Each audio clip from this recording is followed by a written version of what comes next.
At 24, Isaac Holt had 43 cents in his bank account, 3 days left in his rented room, and a mother who'd printed both facts for a meeting about his grandfather's estate.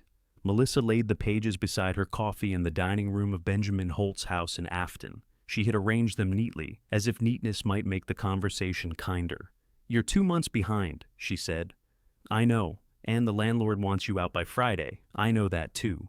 Dylan sat across from Isaac with Benjamin's old equipment list open on his tablet. At 31, he had the solid calm of somebody who'd never entered a room wondering whether he could afford to leave it. He wore a clean work jacket with his company name stitched over the pocket. His truck waited outside beside Melissa's car. Isaac had arrived on foot. He kept looking past them into the kitchen. Benjamin's brown lunch pail still sat on top of the refrigerator. Nobody had moved it since the funeral. One corner was dented from the time it slid off a tractor fender, and there was a strip of faded white tape across the lid. Isaac had written Granddad on that tape years ago, when Benjamin kept confusing his lunch with John Warren's. Melissa followed his eyes. "We need to finish this," she said. Benjamin had been dead for 4 months. He'd died at 82 in a hospital room, with a view of a parking garage and a television he never turned on. During the final week, Melissa handled the calls. Dylan handled the equipment. Isaac sat beside the bed and rubbed lotion into Benjamin's dry hands. Now it was early spring, and the family had reached the part where grief came with folders. The estate wasn't enormous, but it was enough to matter. There was the house on 6 acres, Benjamin's savings, a flatbed trailer, 2 tractors, a welder, road tools, and an old utility truck that still started if someone held the choke halfway out. Melissa wanted the house and savings. She said she needed security after years of helping Benjamin. Dylan wanted the equipment in the lower field, where he planned to build storage units. He called it a practical division. Isaac had asked for time. That request had brought them to the dining room. Dylan turned the tablet toward him. "The longer we wait, the more everything costs. Insurance, taxes, upkeep. That truck needs tires. One tractor's leaking hydraulic fluid." "You took it home last week," Isaac said. "To keep it under cover. You changed the registration. I transferred it to the company so I could insure it." Isaac looked at Melissa. She pressed one finger against the edge of the bank statement. "You don't have anywhere to keep a tractor," she said. "That doesn't mean Dylan gets both. He can use them. So could I." "Where?" Isaac didn't answer. The question was meant to sound practical, and that was what made it hurt. He didn't have a yard, a garage, or enough money for fuel. For the past year, he'd taken repair work wherever he could find it. Porch steps, leaking sinks, broken latches, small jobs people paid for in cash. He was good with his hands, but good hands didn't guarantee steady work. Melissa softened her voice. "This isn't about who loved your grandfather more." Isaac hadn't said it was. Dylan tapped the screen. "We're offering you a clean settlement. Mom takes the house and liquid assets. I take the equipment and development parcel. You won't be responsible for any estate debt. And I get nothing? That's not what it says." Dylan opened another page. Near the bottom was a property description Isaac recognized before he finished reading it. The Blue Ridge Toll Tunnel, Old Turnpike Road, 1 abandoned automobile bore, 1 stone tollkeeper's gatehouse, and a narrow strip of mountain land around both approaches. The estate inventory assigned it a value of $9. Isaac looked up. Dylan's mouth tightened, not quite into a smile. Granddad never should have bought it. He went there every week. He went there because he couldn't leave anything alone. Melissa reached for a second folder. "There's an option in the settlement. If you want the tunnel, you can purchase it from the estate at the listed value, $9. That's the valuation. You're giving Dylan 2 tractors and offering to sell me a tunnel that floods." "It doesn't flood," Isaac said, then wished he hadn't. Dylan leaned back. "You've been inside lately?" "No." "Then you don't know." Isaac knew only what Benjamin had allowed him to know. The automobile tunnel had opened through the mountain long before any of them were born. It once collected tolls from drivers using the private crossing, then lost traffic when the newer highway changed the route. By the time Benjamin acquired the property, vandals had stripped the wiring and broken every window in the gatehouse. Still, Benjamin treated the place seriously. He checked the ditches after storms. He cleared branches from the eastern approach. He kept 2 padlock keys on his ring and never lent either one. When Isaac was younger, he'd gone along a few times. He remembered the smell of wet stone, the pale circle of daylight at the far end, and Benjamin stopping halfway through to listen. "What are you listening for?" Isaac had asked once. "Water," Benjamin said. Isaac heard only dripping. Benjamin stood there another full minute. Water tells you what the mountain's doing. At the time, Isaac thought that was simply one of the odd things old men said when they wanted quiet. Melissa slid the folder toward him. "If you take it, you take all of it," she said. "The maintenance notices, cleanup, liability, property tax. We won't be paying any part of that later." There it was. The offer wasn't really an inheritance. It was a test designed to end with Isaac refusing. Melissa wanted the settlement signed before another month of expenses came due. Dylan wanted the tunnel parcel cleared because its access road ran near the lower field he planned to develop. Neither of them believed Isaac could keep it. If he accepted, bills would force him to surrender it. If he refused now, they could say he'd been offered something and made his own choice. Isaac opened the folder. The first page was a quitclaim deed. The estate would transfer whatever interest it held in the Blue Ridge Toll Tunnel parcel to him for $9. The legal description ran for half a page, using iron pins, stone markers, and distances from a road whose name had changed twice. Behind it sat a county maintenance notice. Fallen branches blocked the western drainage ditch. Loose stone had collected near the tunnel mouth. The gatehouse roof showed visible damage. The county wanted the road edge cleared within 30 days. A handwritten note was clipped to the notice. "Don't let him pretend he wasn't warned." Isaac recognized Dylan's handwriting. He held up the note. Dylan didn't look embarrassed. "You need to understand the risk. I understand what you think of me. Don't do that." "Do what?" "Turn this into some family rejection story because you don't like the numbers." Melissa closed her eyes briefly. She had hoped Dylan would keep his impatience hidden until the papers were signed. Dylan had hoped Isaac would become angry enough to leave. Both of them knew anger was easier to dismiss than a clear question. Isaac asked one. "Why did Granddad keep it?" Dylan looked at the equipment list. Melissa rubbed a coffee mark with her thumb. "He liked projects. For 21 years, he was stubborn." "That's not an answer." "It's the answer I have." Isaac looked toward the hall. Benjamin's work coat no longer hung on its hook. Melissa had packed his clothes for donation the week after the funeral. She said waiting would only make it harder. The house already felt changed. It wasn't the missing clothes or the labeled boxes. It was the way Dylan had set his keys on the table. It was the way Melissa said "my bedroom" when she meant Benjamin's room upstairs. They were living in the decision before Isaac had signed it. "How long do I have?" he asked. "Until 5 today," Dylan said. "The paperwork goes back tomorrow morning." Melissa gave Dylan a warning look. "You have the afternoon." Isaac took out his wallet. Inside were his driver's license, an expired hardware store coupon, and a $10 bill he'd been saving for food. He placed the bill on the table. Melissa stared at it. "Isaac, I'll need change. Please don't make this choice because you're upset." "I'm not upset."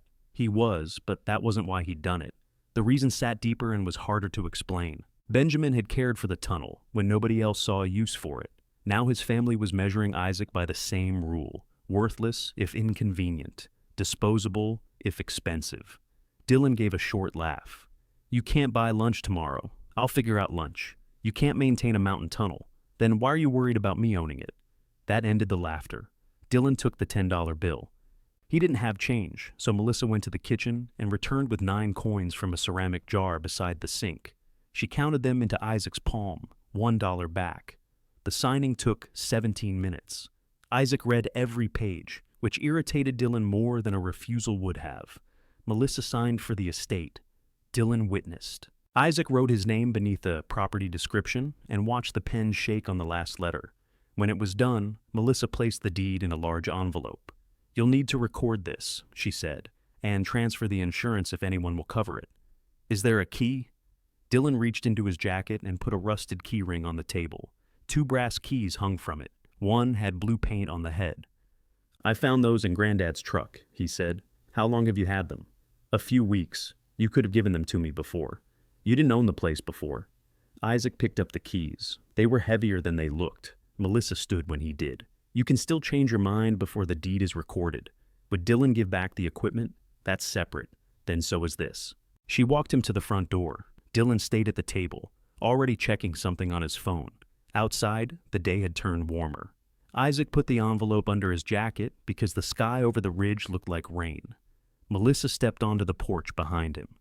"You know I'm not trying to leave you with nothing," she said. Isaac looked back through the open door. From there he could see the dining table, the folders, and Dylan's truck keys resting beside Benjamin's coffee mug. "What do you call it?" he asked. She folded her arms. "The house needs repairs," she said. "The savings won't last forever. Dylan has business loans. Everybody's carrying something. So you gave me the thing nobody wanted to carry. We gave you a choice." Isaac nodded. "You did." He started down the steps. "Where are you going?" she asked. "To see what I bought." Old Turnpike Road climbed west out of Afton in a series of patched curves. Isaac walked the first mile before a delivery driver he knew stopped and gave him a ride.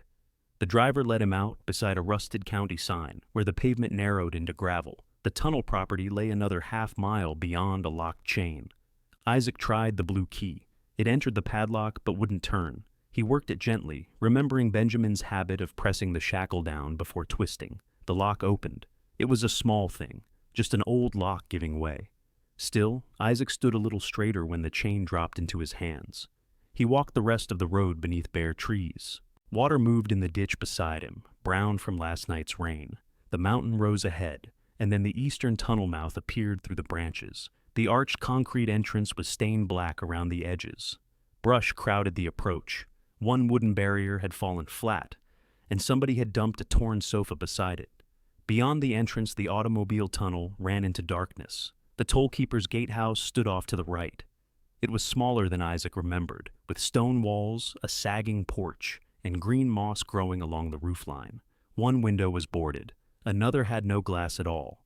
He unlocked the door with the second key. The smell inside was damp wood, mouse droppings, and old ashes. A narrow office occupied the front.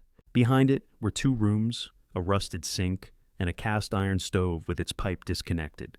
Part of the ceiling had fallen onto an army cot. Isaac set the deed envelope on a dry shelf. Rain began tapping the roof. Then water appeared under the back door. It came in as a thin line at first, carrying dirt across the floorboards.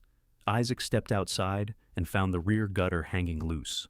Water poured from it directly against the foundation. A mattock leaned beneath the porch, its handle gray but solid. He used it to cut a shallow channel away from the wall. The ground was packed hard. His hands blistered within 20 minutes, and the rain soaked through his jacket. He kept digging until the water turned, found the new groove, and ran downhill toward the main ditch. Inside, the line beneath the door stopped growing. Isaac stood in the little back room, breathing hard. Water dripped from his hair onto the floor. He had $1, no food, and a tunnel his family expected him to lose. But the room was no longer flooding.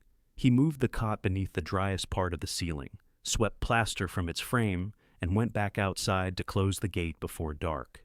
Before he reached the chain, a bicycle light appeared between the trees. The rider came fast down the wet gravel, then braked when she saw him. The rear tire slid sideways. She put one boot down and stopped a few feet from the gate.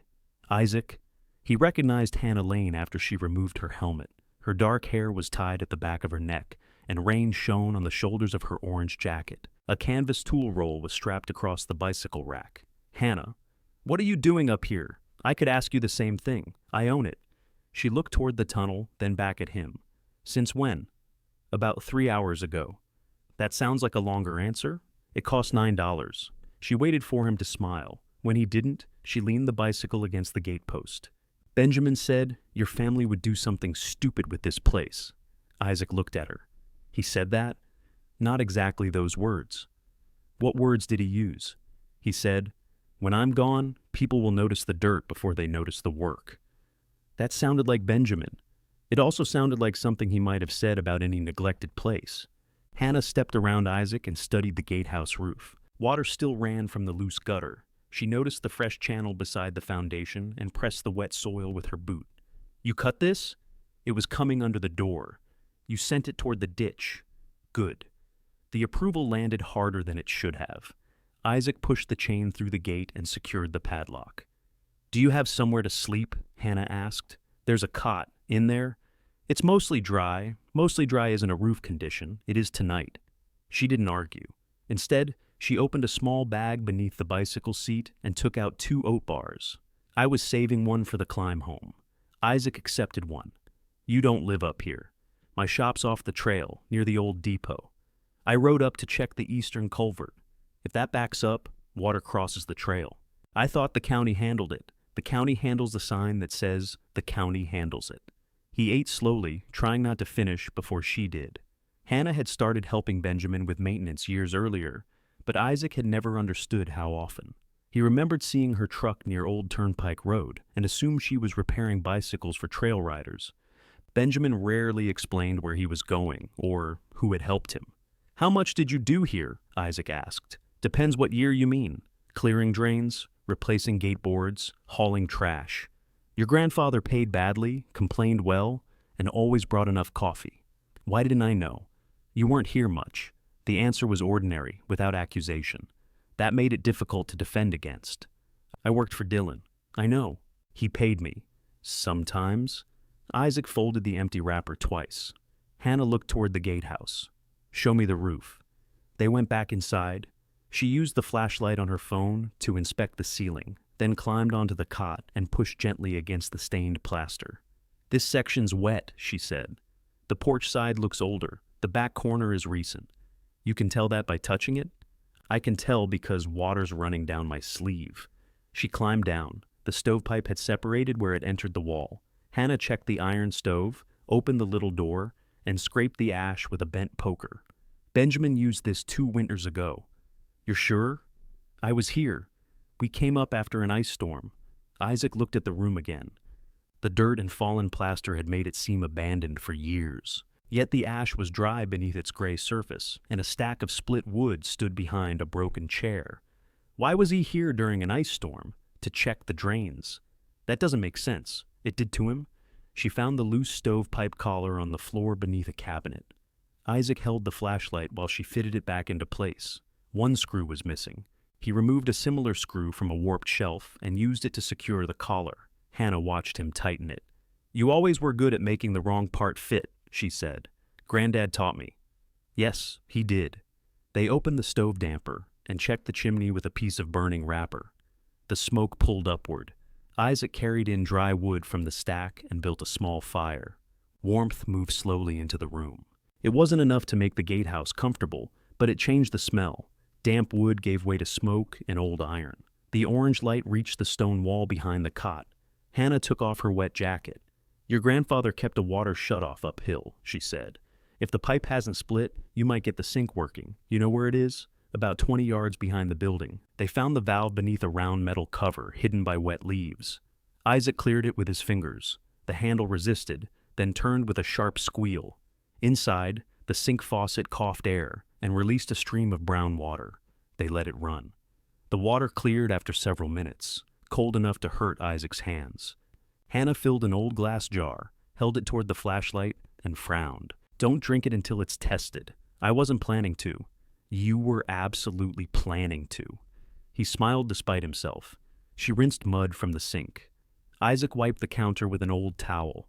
It was the smallest kind of work, the kind no one would mention later, but the room began to show its shape. There was a place to wash, a stove that drew properly, a door that locked. Water no longer entered beneath it. Hannah checked the time. I need to go before the trail goes black. I'll walk you to the chain. At the gate, she put on her helmet. I can bring a tarp tomorrow, she said. A proper roofing tarp, not the thin kind. I can't pay you. I didn't ask for money. What do you want? The eastern drainage channel needs clearing before the weekend. If riders hit standing water on that bend, they come into my shop with bent wheels and blame the bicycle. That's not an even trade. It is to me. Isaac rested one hand on the cold gate. Did Granddad ask you to keep checking this place? No? Then why did you come? Because rain doesn't care who owns the ditch. She pushed off and rode into the trees. Her red rear light moved between the trunks until the road curved and hid it. Isaac returned to the gatehouse. He spread his jacket near the stove, removed his wet boots, and lay on the cot in his socks. The ceiling ticked as water found different paths. Every few minutes, something moved inside the wall near the sink. He slept anyway. His phone rang shortly after 7 the next morning. Melissa's name filled the cracked screen. Hello? Were you there all night? Isaac sat up. The fire had gone out and the room was cold. How did you know? Hannah called me. That surprised him. Why? She wanted to know whether you had any blankets. I'm fine. You always say that when you need something. Melissa sounded tired, not angry. For a moment, Isaac heard the mother who used to leave the hall light on when he came home late. Then a cabinet door closed on her end, and she returned to the careful voice she'd used during the settlement. There are blankets in the linen closet, she said. You can come get two. I'll manage. Isaac, don't be childish. I said, I'll manage. You also left your mail here. There's a final notice from your landlord. I know about it. And the porch step is loose again. Before somebody falls, could you bring your drill? He looked at the gatehouse floor. Melissa continued. You'd be coming by anyway. There it was, the old arrangement appearing as naturally as breakfast. Isaac fixed what broke. Melissa fed him afterward. Dylan found a reason the repair had been simple. Nobody called it work because work required payment. I don't have my drill, Isaac said. Dylan has tools in the garage. Granddad's tools. Those belong to Dylan now. Isaac rubbed his face. Melissa lowered her voice. I'm offering you blankets and a hot meal. Why does every conversation have to become a fight? It didn't. Most conversations became errands. I'll come for my mail, he said, and the blankets. We'll see.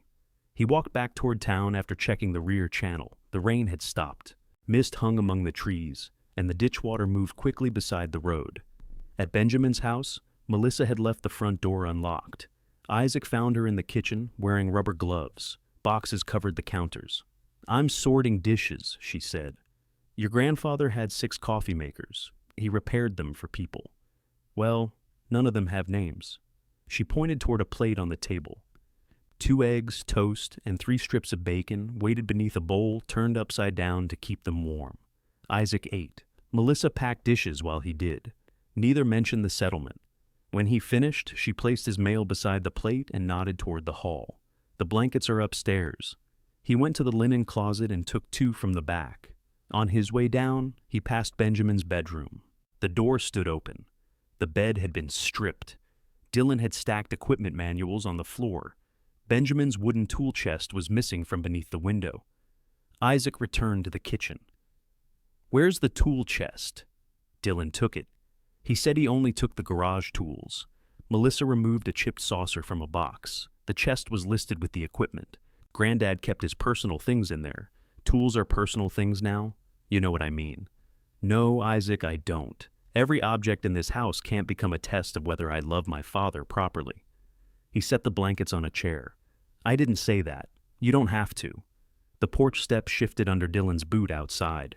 A moment later, he entered through the front door carrying a package. Good, he said when he saw Isaac. You can fix that before you go. Isaac looked at the package label. It was addressed to Dylan at Benjamin's house. You're getting mail here now?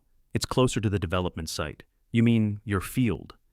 I mean the field Granddad wanted used. Did he tell you that? Dylan put the package on the counter. He didn't have to. Land sitting empty costs money. Melissa removed her gloves. Please fix the step. I don't want to argue all morning. Isaac wanted to refuse. He also wanted breakfast tomorrow. He wanted to remain the son who could still walk into this kitchen. If he stopped being useful here, he wasn't sure what would remain between them. He went to the garage. Dylan had cleared most of it. Pale rectangles marked the shelves where tool cases had stood. A red cordless drill remained on a bench, but both batteries were gone. Where are the batteries? Isaac called. In my truck, Dylan said. Can I have one? Dylan appeared at the garage door. Bring it back when you're finished. Isaac waited. Dylan sighed and fetched the battery. The step had pulled away because the wood behind its front board was rotten. A few screws wouldn't hold it. Isaac removed the board and showed Dylan the damage. This needs a new stringer. Can you make it safe today? With lumber. There's scrap behind the shed. The scrap was wet and twisted. Isaac found one usable piece, cut it, and reinforced the weak side. The repair wasn't pretty, but the step stopped moving. Melissa tested it with both feet. That feels much better. Dylan looked at the new brace. It'll do for now. He held out his hand for the drill. Isaac removed the battery and gave both back. You could help me next week, Dylan said. I've got framing work at the storage site. Couple days, maybe 3. How much? We'll sort it out. What does that mean? It means I'm giving you work. No, it means you'll decide what it was worth after I finish. Dylan's expression changed. Not much, but enough. Isaac had accepted that arrangement many times. He had told himself family didn't need written prices. Then rent came due, and Dylan always seemed surprised by the amount Isaac expected. I need a day rate, Isaac said, before I start. Since when? Since today. Melissa stood on the repaired step, holding the 2 blankets. Can we please not do this here? Isaac took the blankets from her. This is where we always do it. He tucked them under one arm and picked up his mail. Dylan didn't offer a rate. Isaac didn't ask again. At the bottom of the steps, Melissa called after him. Do you have food for tonight? He stopped but didn't turn around. No. She went inside and returned with a paper grocery bag, bread, peanut butter, 4 apples, canned soup, and the remaining bacon sat inside. Isaac took it. Thank you. Her hand stayed on the bag a second longer than necessary. I don't want you living up there, she said. Where do you want me living? Melissa had no answer ready. She released the bag. Isaac walked back toward Old Turnpike Road, carrying the blankets against his chest. The blankets were warm from the house. By the time he reached the gravel, they weren't. Hannah waited near the gate with a folded blue tarp strapped to her bicycle trailer. She looked at the grocery bag, then at the mail under his arm. You went back. I had things there. Did you get them? Some. She didn't ask what the others were. Together they carried the tarp to the gatehouse. Isaac climbed onto the low porch roof while Hannah fed him rope. They covered the leaking corner, pulled the material tight, and anchored it beneath the eaves. When the tarp held, Hannah stepped back and examined it. That'll buy you a week. A week for what? To decide whether you're patching this place or staying in it. Isaac looked at the stone gatehouse, the cleared water channel, and the thin line of smoke rising from the chimney. I already stayed one night. That isn't the same decision. He knew she was right.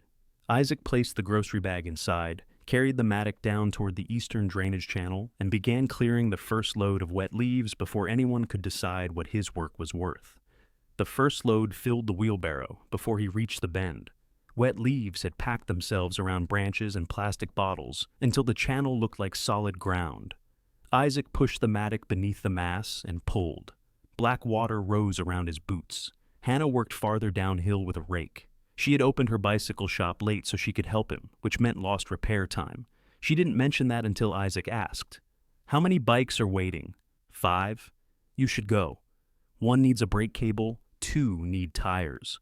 The others need their owners to stop riding into holes. Hannah? I'll open at noon. This isn't your responsibility. The water reaches my trail. That part does. She rested both hands on the rake. You want me to say I'm doing this for Benjamin? I want to know why you're doing it. I told you. No, you gave me the drainage answer. That's the answer you get while we're standing in a drainage channel. She went back to work. Isaac pushed the wheelbarrow uphill and dumped the leaves beyond the road edge. On the 4th trip, the front wheel sank into soft ground. He pulled it free and found water bubbling from beneath the gravel. Hannah. She came over, crouched, and brushed away loose stone. This used to run straight toward the tunnel, she said. Used to. Benjamin changed it after the big storm. I helped him move rock, but he did the upper section alone. When? A few years ago. Isaac scraped across the road with the mattock. Beneath 2 inches of gravel, he found flat stones laid side by side. They formed the top of a narrow covered channel. He built a drain under the road. Looks like it. Why cover it? So trucks could cross. No trucks come up here. Not anymore. Isaac cleared the outlet. Water rushed through, carrying twigs and gray silt. The bubbling stopped. One deliberate repair had worked. The channel dropped by several inches, and the water on the trail side began moving again. Hannah smiled. That's 1 bent wheel we won't have Saturday. Isaac followed the line of flat stones with his eyes. The covered drain continued toward the tunnel entrance. Where does it come from? Inside. I thought the tunnel drained along the walls. It does. Then why bring 1 channel under the road? Hannah looked toward the dark opening. I don't know. They carried their tools to the entrance. Daylight reached about 40 feet inside before fading into gray. The tunnel floor was covered with leaves near the mouth and fine mud farther in. Water ran in shallow channels along both sides. Isaac found an old yellow hard hat in the gatehouse. Hannah wore a bicycle helmet and clipped a small light to the front. They brought rope, 2 flashlights, and the rake. "Stay away from the ceiling edges," Hannah said, "and don't touch loose stone. You've done this before, enough to know I don't want anything landing on me." They stepped inside. The air changed first. It was cooler, carrying the mineral smell Isaac remembered. Water tapped somewhere beyond the reach of their lights. The automobile tunnel was wide enough for 2 narrow lanes, though dirt had reduced the edges. Rusted electrical boxes remained on the right wall. Their doors hung open, and every length of copper wire was gone. 50 feet in, the eastern drainage channel disappeared beneath a slab of broken concrete. Isaac knelt and cleared mud with the rake. Hannah held both lights. "This is where it's backing up," he said. A branch had wedged beneath the slab, leaves packed behind it. Isaac reached with the mattock, caught the branch, and pulled until it came loose. Water surged around the tool. It ran past his boots and toward the entrance, dark at first, then clear. Outside, the covered channel began carrying a steady stream beneath the gravel road. Hannah listened. "That's faster than I've heard it in years. Granddad must have kept this open, until he couldn't." They continued deeper. About 100 feet inside, the left wall changed. The poured concrete lining gave way to a broad section of concrete block. It extended from the floor almost to the curved ceiling, where rough mortar filled an uneven gap. Isaac stopped. "Was that always there?" "As long as I've been coming." The blocks were stained, but they weren't nearly as old as the tunnel lining. Some had chipped corners. Others showed pale marks where tools had struck them. A drainage channel ran along their base. The water moved quickly there, passing through a grated opening at one end of the wall. Isaac bent to inspect it. The grate was secured with rusted bolts. Behind it, the channel turned out of sight. "Does this connect to the drain under the road?" Hannah asked. "It must." He held his hand near the grate. Cold air moved across his fingers. At first, he thought it came from water passing through. Then the flow strengthened and faded with a slow rhythm. "Put your hand here." Hannah crouched beside him. "You feel it?" "Yes." Water wouldn't move that much air. Not unless there's open space behind it. Isaac aimed the flashlight through the grate. The beam reached wet stone, and nothing more. The opening was too narrow for his head, and the channel curved left. He stood and examined the blocks. "What's on the other side of this wall?" "Mountain, as far as I know." "Then where's the air coming from?" Hannah moved her light over the mortar joints. "Could be a drainage cavity, that wide. Could be a collapse." Isaac picked up a fist-sized stone from the floor. He tapped it against the original concrete wall. The sound was hard and flat. He tapped the concrete blocks. The sound changed. He tried 3 more places. 2 gave the same dull response. The third, near shoulder height, returned a hollow echo that seemed to travel sideways. Hannah heard it. "Don't hit that again. I barely touched it. That's usually what people say before something falls." He pressed his palm against the blocks. They felt cold. A faint draft touched the damp hair near his temple. The wall wasn't simply covering a shallow recess. There was space behind it, but neither of them could tell how much. It might have been a narrow service gap. It might have been a drainage chamber full of loose stone. It might have been something Benjamin closed because it was unsafe. Isaac stepped back. "Did Granddad ever talk about this?" "He told me not to block the grate." "Nothing about the wall?" "No." "Did he inspect it?" "Every time we came in." "How?" He checked the water, put his hand near the grate, looked at the mortar. The same things Isaac had just done. What was he looking for? He didn't tell me. Isaac moved his light across the blocks again. Near the top, several mortar joints were smoother than the others. They looked worked by hand, not applied in one quick pass. Hannah followed the beam. That section was patched. When? I don't know. By him? I don't know that either. Isaac reached toward the mortar. Hannah caught his wrist. No, I'm not removing anything. You were thinking about it? I was going to see if it was loose. With your fingers? He lowered his hand. They cleared the remaining drainage channel without touching the wall. The work took another hour. Each time Isaac passed the blocked section, he felt the cold airflow along his left side. Outside, water now moved through the covered drain and into the ditch without crossing the road. Hannah took a short video on her phone for the Trail Association, showing the clear flow.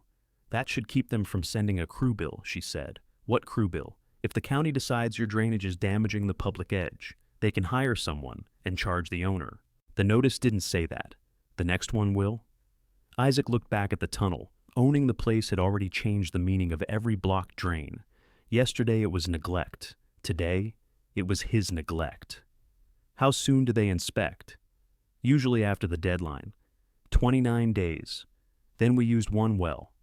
Hannah checked the time and began collecting tools. Isaac went into the gatehouse and found a pencil. On the back of his landlord's final notice, he sketched the tunnel entrance, the covered drain, and the block wall. He marked the places where the sound changed. Hannah leaned over his shoulder. "You're mapping it?" "I'm trying to remember it." "You could take pictures. My battery's almost dead." She photographed the wall and grate with her phone. Then she took a picture of Isaac's sketch.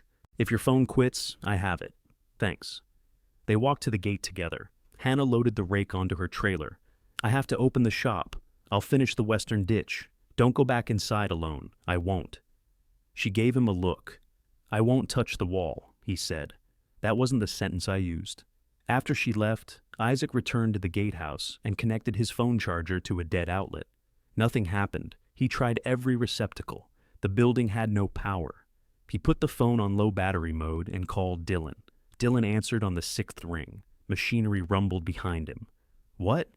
Did Granddad keep any tunnel records in the tool chest?" "I don't know." "You took the chest. I haven't emptied it. Can I look?" A pause followed. "What are you looking for?" "Maintenance notes." "About what?" "The drainage." "Did something fail?" "No." "Then why do you need notes?" Isaac looked through the open gatehouse door toward the tunnel. "There's a blocked section inside." Dylan's voice sharpened. "Blocked how?" "A concrete block wall." "That's been there forever. So you know it?" "I've seen it." "Do you know what's behind it?" "Rock." "Did Granddad tell you that?" "What else would be behind a wall in a tunnel?" Isaac heard a truck door slam on Dylan's end. "I want to see the papers in the chest," he said. "I'm busy today.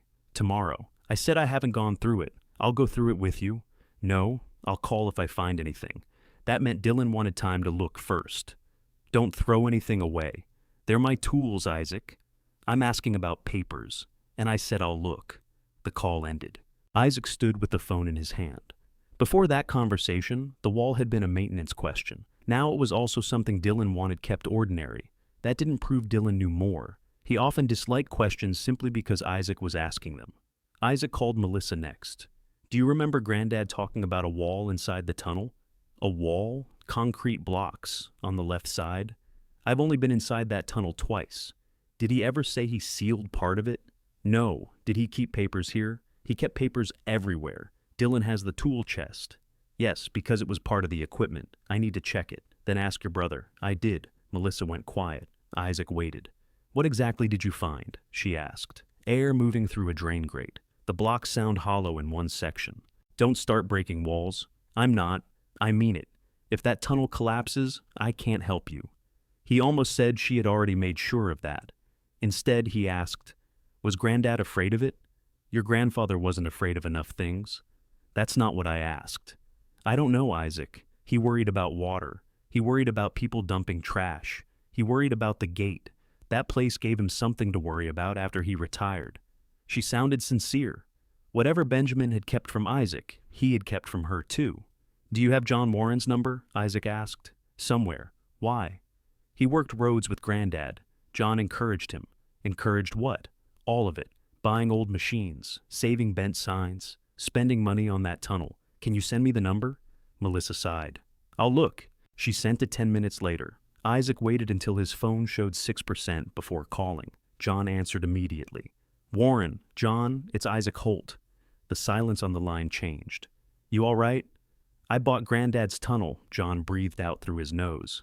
$9? He asked. Isaac looked at the deed envelope on the shelf. "How did you know?" "I knew the inventory value." "Did you help him with the wall inside?" Another silence followed. "What wall?" John asked. "The block wall on the left. About 100 feet in." John's answer came too slowly. "You stay away from that. So you do know it." "I know enough." "Is there open space behind it?" "Don't remove a block. I wasn't asking permission." "You should be." "Did Granddad build it?" John lowered his voice. "Are you inside now?" "No. I'm at the gatehouse." "Good. Keep it that way until I get there. When? I can come tomorrow morning. Isaac glanced at his dying phone. Why not tell me now? Because I want to see whether the drainage is moving before I tell you anything. That doesn't make sense. It will if Benjamin's work held. The call ended. Isaac wrote John's name beside the wall on his sketch. Under it, he added tomorrow morning. Then he took the mattock to the western ditch. He had 29 days to satisfy the county, a roof tarp that might last 1 week, and a wall his grandfather's oldest road friend wouldn't discuss by telephone. The western ditch fought him for every foot. Tree roots crossed it in thick knots, and years of washed stone had raised the bottom above the road edge. Isaac worked until the light faded. He gained only 12 clear feet, but water filled that section and moved instead of pooling. He marked the stopping place with a broken gate board. Then he washed his hands in the gatehouse sink and watched dirt circle the drain. His phone died before Melissa could call again. John arrived the next morning in a white pickup with a ladder rack and no ladder. He parked beyond the chain, got out slowly, and looked at the property before looking at Isaac. You slept here. It wasn't a question. Isaac had swept the front room and hung the blankets over the cot. The stove was going, and a pot of canned soup warmed on top. It locks, he said. So does a tool shed. Most tool sheds don't have running water. John glanced at the gatehouse faucet. You opened the spring line? Hannah showed me where. Did you test it? Not yet. Then you have running something. John wore a faded county road jacket with the patch removed. His white hair was cut close, and the fingers of his right hand bent stiffly when he took off his gloves. Isaac remembered those hands holding a shovel at Benjamin's burial. John had stayed after everyone else left, placing small stones around the disturbed ground without speaking. Now he pointed toward the tunnel. Show me what you cleared. They walked the eastern channel first. John checked the covered drain with a steel rod and watched water pass beneath the road. You found the inlet yourself? With Hannah? She did more work here than most people know. So, I'm learning. John looked at him. You sound bothered. I'm bothered Granddad never asked me. He did. Isaac stopped. When? Plenty of times. He asked Dylan. He asked whoever answered. Isaac waited for more.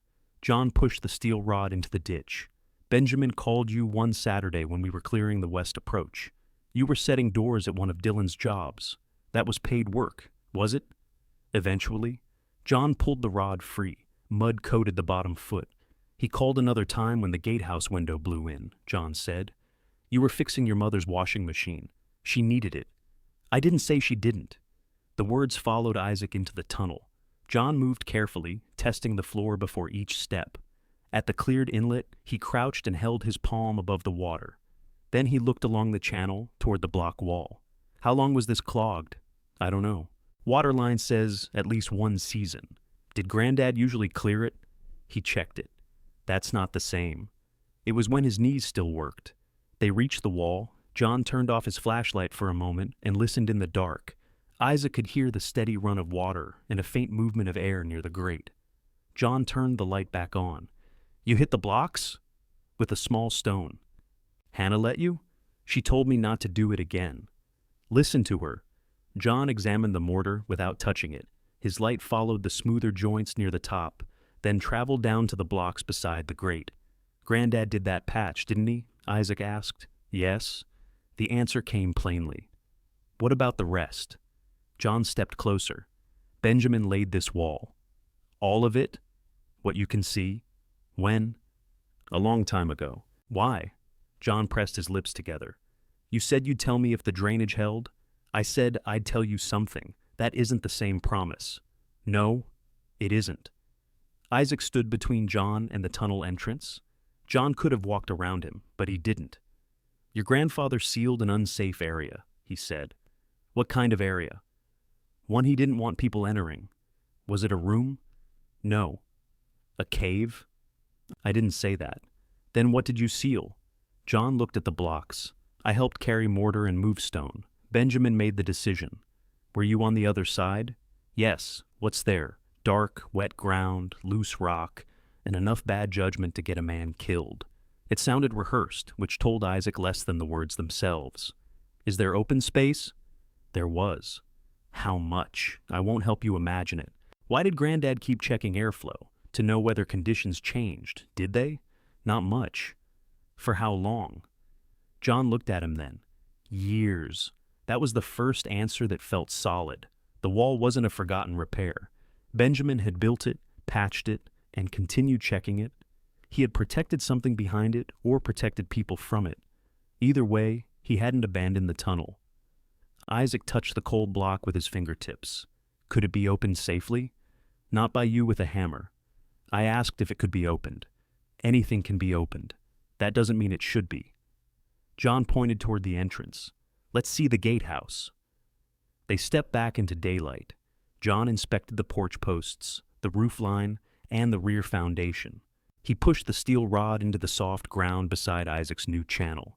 This corner's settling. How bad? Bad enough to fix, not bad enough to run. What does it need? Water moved away first, which you did. Then lift the sill a little and replace the support under it. How little? Less than you think. John opened the back room window and examined the floor from inside. A narrow workbench ran beneath the window. Its top sagged under jars of rusted bolts and washers. This bench used to be level, he said. They cleared it. Isaac found a small bottle jack beneath the porch and tested it. The seal held, though oil dampened the base. John showed him where to place a thick board across the floor joists. They raised the sagging corner slowly. The gatehouse groaned. Dust fell from the ceiling. "Stop!" John said. Isaac stopped pumping. John checked the rear door. It closed without scraping for the first time. That's enough. Never chase level in an old building. Chase stable. They cut a temporary support from a pressure-treated post John had brought in his truck. Isaac measured twice. The post fit tightly beneath the sill. When he lowered the jack, the floor settled onto it without shifting. The back door still closed. Isaac opened it, then closed it again. John nodded. That'll hold while you deal with the water. It was the first repair on the building that felt larger than a patch. The gatehouse had one stable corner because Isaac had put it there. The workbench drawer remained crooked. Its face had swollen against the frame, leaving only a finger-wide gap. Isaac gripped the handle. John said, "Don't yank it. It has to come out before I can square the bench. Work the bottom edge." They removed 2 jars and lifted the bench top slightly. Isaac slid a thin putty knife around the drawer face. Packed dirt fell from the seam. After several minutes, the wood released with a dry crack. The drawer opened 3 inches. Something inside blocked it. Isaac reached through the gap and felt oilcloth. He pushed it flat, then worked the drawer the rest of the way out. Inside lay a black notebook wrapped in a stained cloth, 2 carpenter's pencils, a folding ruler, and a bundle of blank metal tags. Nothing looked valuable. John picked up one of the tags. "We use these on culvert markers." Isaac unwrapped the notebook. The cover was soft from handling. Benjamin's name appeared on the first page, followed by the tunnel address and a telephone number that had been disconnected years ago. Entries filled most of the book. Each began with a date, then a few short lines. East ditch clear, water low, gate hinge oiled, air at block wall steady and cold. West channel cleared after storm. Isaac turned pages. The notes continued across years. Some were written monthly. Others appeared days apart during wet weather. Benjamin recorded water depth beside the grate, cracks in mortar, fallen branches, and changes in airflow. Hannah's name appeared beside several entries. Hannah cleared east approach, paid cash and lunch. Isaac looked at John. She said he paid badly. He did. Another page listed measurements from fixed points inside the automobile tunnel. Isaac didn't understand all the abbreviations. John read over his shoulder, but offered nothing. Near the middle of the notebook, Benjamin had written 2 words several times. Original bore. The first entry said, "Original bore, drain flowing after heavy rain." A later one said, "Airflow from original bore, unchanged." Isaac read both aloud. "What does that mean?" John took off his cap and wiped his forehead with his sleeve. "It means Benjamin named things his own way. That isn't an answer. It's the answer I'm giving." "Is the area behind the wall an old tunnel?" "I didn't say that." He wrote bore. People call drilled openings bores. They call pipes bores. They call holes and stone bores. Which one was Granddad checking? John put his cap back on. "You need records before guesses. You were there when he built the wall, and I told him this day would come if he kept writing half his thoughts in notebooks." What day? The day somebody found enough to get curious and not enough to stay safe. John walked outside.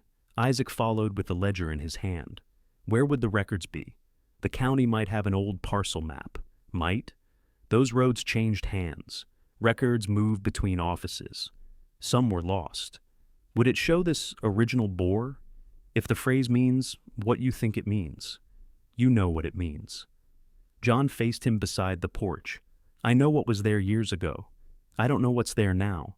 I don't know whether it belongs to this parcel, and neither do you. A tunnel can cross under property lines. A sealed opening can lead onto somebody else's land. If you break that wall because you found two words, you could open a collapse, flood your own tunnel, or give someone else a reason to sue you. Isaac looked down at the notebook. The discovery had answered the smaller question. Benjamin had maintained the wall deliberately. He had checked its air and drainage for years. But the answer placed a new weight on every block. Will you show me the county records? Isaac asked. If they still exist. When? After you make this place safe enough to leave for half a day. I can leave now. You have no power, no working smoke alarm, and a stove in a building with a patched roof. Someone sees smoke and calls the fire department. You may come back to a broken door and a bill. Isaac glanced at the chimney. So, what do I do first? John pointed with the steel rod. Clean the pipe properly, replace the porch support with a permanent one, cover the broken window, test the spring water. Then we'd look for your map. Each task cost money. Isaac had $1. John seemed to read the calculation on his face. I can give you materials, he said. I can't take them. Then don't. John opened his truck door. Hannah knows a contractor outside Waynesboro who needs temporary repair help. Storm damaged 3 rental houses. Call him before noon. How do you know that? She called me last night. They had discussed him while he slept in Benjamin's gatehouse. Isaac wanted to resent it. He couldn't quite manage. John started the truck, then lowered the window. Keep the ledger dry, don't show it around. Why? Because people ignore old places until somebody starts measuring them. John drove toward the chain. Isaac carried the notebook inside and placed it on the dry shelf beside the deed. His phone was still dead, so he walked to Hannah's shop to make the call. The contractor offered 4 days of work, paid at the end of each day. Isaac accepted before asking what he'd be repairing. When he returned that evening with a borrowed extension battery, a plywood sheet, and enough cash for stove brushes and water testing, Dylan's truck stood outside the gate.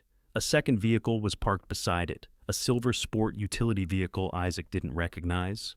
2 men were walking the eastern approach, pointing toward the road and taking photographs. Dylan waited at the tunnel entrance with his hands in his pockets. I heard you've been asking about what's behind that wall, he said. You heard wrong, Isaac said. Dylan glanced at the notebook under Isaac's arm. Then what's that? Maintenance records. For the wall? For the property. The 2 men near the road stopped taking photographs. One of them wore dress shoes that had collected red mud around the soles. The other carried a measuring wheel. Isaac turned to Dylan. Who are they? People who can solve your problem. I didn't ask them to come. You don't have to ask for someone to make an offer. The man with the measuring wheel started toward the gatehouse. Isaac stepped into his path. You need to wait by your vehicle. The man looked at Dylan. Dylan said, He owns the parcel. It was the first time Isaac had heard his brother say it aloud. The man returned to the road without arguing. Dylan watched him go, annoyed that the smallest acknowledgement had changed who could give orders. What do they want? Isaac asked. The land near the entrance. Road access. Enough room for a small commercial pad. For storage. That's the likely use. The tunnel, they'd secure it. What does that mean? Block the entrance properly. Remove the gatehouse if the structure's unsafe. They handle cleanup and take the liability. You walk away with cash. How much? I told them to make a written offer. You brought them here before I agreed to sell. I brought them here so the offer would be real. Isaac looked at the silver vehicle. The passenger had his phone raised toward the gatehouse. No more pictures. Dylan waved for the man to lower it. You slept one night in a building with a leaking roof, Dylan said. Don't confuse that with a plan. I have a plan for this week. What happens after this week? I keep working. On what? A wall? Isaac didn't answer. Dylan took a step closer. If there's some old cavity behind those blocks, it doesn't automatically belong to you. I didn't say there was. You asked Mom about it. You called John. That's how questions work. The settlement described the automobile tunnel. That's what you bought. The deed described a parcel. It described the known property. Anything outside the bore could cross under other land. John had said the same thing as a warning. Dylan used it as an opening. Then the buyers don't need to be here until I know what I own, Isaac said. That could take months. I have 29 days to handle the drainage. And after that, roof work, insurance, brush removal, stone repair. You'll spend every dollar proving a hole in a mountain belongs to you. Maybe. Dylan stared at him. You always do this. Do what? Wait until somebody makes a practical decision, then act like you were denied the chance to make it. Isaac felt the words because there was truth mixed into them. He had let Dylan arrange jobs, set prices, and speak first in family meetings. Waiting had protected Isaac from making the wrong choice. It had also left him with whatever choice remained. He opened the gate. Take them out. Dylan looked toward the notebook again. Let me see the records. No, they came from Granddad's property. They came from my gatehouse. That drawer was estate property. So was the drawer. Dylan's face reddened. Isaac held the gate open. You can send the offer. Don't bring anyone back without asking. The two men returned to their vehicle. Dylan stayed where he was. You need money, he said. Yes. So stop treating money like an insult. I'm treating this visit like one. Dylan walked through the gate and waited while Isaac closed it behind him. You'll call me when the bills arrive, he said. If I need you, I'll call. That's what I mean. The vehicles drove away. Isaac stood by the chain until their tires stopped sounding on the gravel. Hannah came up the road 20 minutes later in her small pickup. She had brought a shop vacuum, a roll of clear plastic, and an extension cord long enough to reach from the battery unit. Was that Dylan? And a buyer. All ready? He thinks I'll run out of money. Will you? Yes. She nodded once. Good to know what problem we're solving. They used the plywood to cover the broken gatehouse window. Isaac cut it to fit inside the stone opening, so the frame remained accessible. Hannah sealed the edges with clear plastic to stop wind-driven rain. The work went slowly because the stone wasn't square. Isaac measured each side, trimmed the board, tested it, and trimmed it again. When it finally seated, Hannah pushed against the center. Solid. I'll need glass later. Later is allowed.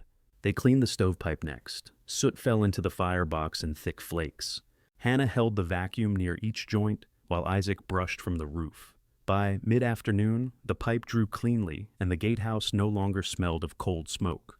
The water test kit showed no obvious contamination, though the instructions recommended a laboratory test before drinking. Isaac marked that expense on the back page of the ledger. Under it, he wrote plywood, stove brush, window plastic, and temporary post. The list made the property feel less mysterious and more demanding. Hannah read over his shoulder. Put your work hours in. I'm not paying myself. You're still spending them. He added the hours. Then they carried the notebook into the tunnel. Isaac compared Benjamin's entries with the drainage points. Most matched things he could see. A fixed mark near the inlet corresponded to water depths in the ledger. 2 rusted bolts on the right wall matched a note about a removed warning sign. At the block wall, Hannah held the ledger beneath her flashlight. Here, she said. An entry from several years earlier read, East Grate Reset. Original bore clear by air and water. No entry. No entry, Isaac repeated. He meant, nobody went in? Probably. Then how did he know it was clear, air and water? He was using the grate to check without opening the wall. That was useful. Benjamin's readings weren't random. They formed a method. Airflow and drainage told him whether the sealed space had changed. Isaac placed his hand beside the grate again. Cold air moved steadily across his skin. The current reading matches the last one, Hannah said. So, whatever's back there didn't lose airflow, or the same amount of air is finding another way through. You really don't like hopeful answers. I fix bicycles. Hopeful answers bring people back with loose handlebars. They measured the distance from the entrance to the wall and compared it with Benjamin's notes. The figures matched within a few inches. Near the bottom of one page, Isaac found a reference neither of them had noticed. C County Plat, 1948. Both routes. Hannah read it twice. Roots, she said. Not drains, no. Not pipes, no. Isaac looked at the wall. Do you know where the county keeps old plats? The records building, probably. John said files moved. Then we asked where they moved. He called John from Hannah's phone. John was quiet after hearing the entry. You found a year? 1948. That helps. Will you take us? I can meet you there tomorrow. Why didn't you tell me about the plat? Because I didn't know Benjamin wrote it down. You knew there were records. I knew there might be. John, what were the two routes? Bring the ledger tomorrow. The records office occupied the ground floor of a Brick County building east of Afton. Isaac arrived the next morning after finishing a small roof repair before sunrise. Hannah closed her shop for an hour. John was already waiting near the public map cabinets. A records clerk listened to Isaac's request and typed the tunnel address into her computer. Current parcel map is digital, she said. I need the older file, around 1948. That'll be an archived road plats if it survived. She disappeared through a locked door and returned with a gray folder held flat between both hands. This is the only one indexed to that road section, she said. You can view it here. No pens, no drinks, and don't lift the plastic sleeve. The drawing inside had faded to pale blue. Creases divided it into rough squares. Water damage had erased part of the lower corner. Isaac located Old Turnpike Road. The label used an earlier name, but the mountain curve and property markers matched the legal description in his deed. Two narrow lines entered the same shaded boundary. One was marked Automobile Bore, 1932. The second ran beside it. Most of its label had vanished beneath a brown stain. Only the first word and the final letters remained. Original, then a gap, then root. Hannah placed Benjamin's ledger beside the plastic sleeve. Both routes, she said quietly. John leaned over the map. His jaw tightened. You knew, Isaac said. I knew an older passage existed. Behind the wall, I knew what Benjamin sealed. Why wouldn't you say it? Because this paper doesn't tell you what still exists. Isaac traced the air above the second line without touching the sleeve. It appeared to remain inside the same outer boundary as the automobile tunnel, but the water damage crossed the western end. Several measurement numbers were missing. One property line vanished entirely beneath the stain. Can this prove it's on my parcel? He asked. The clerk looked over from her desk. I can certify that this is the archive plat. I can't interpret damaged boundaries for you. Is there another copy? Not here. What about road records? This road was private when that survey was made. County files would be limited. The drawing gave Isaac a direction, but not an answer.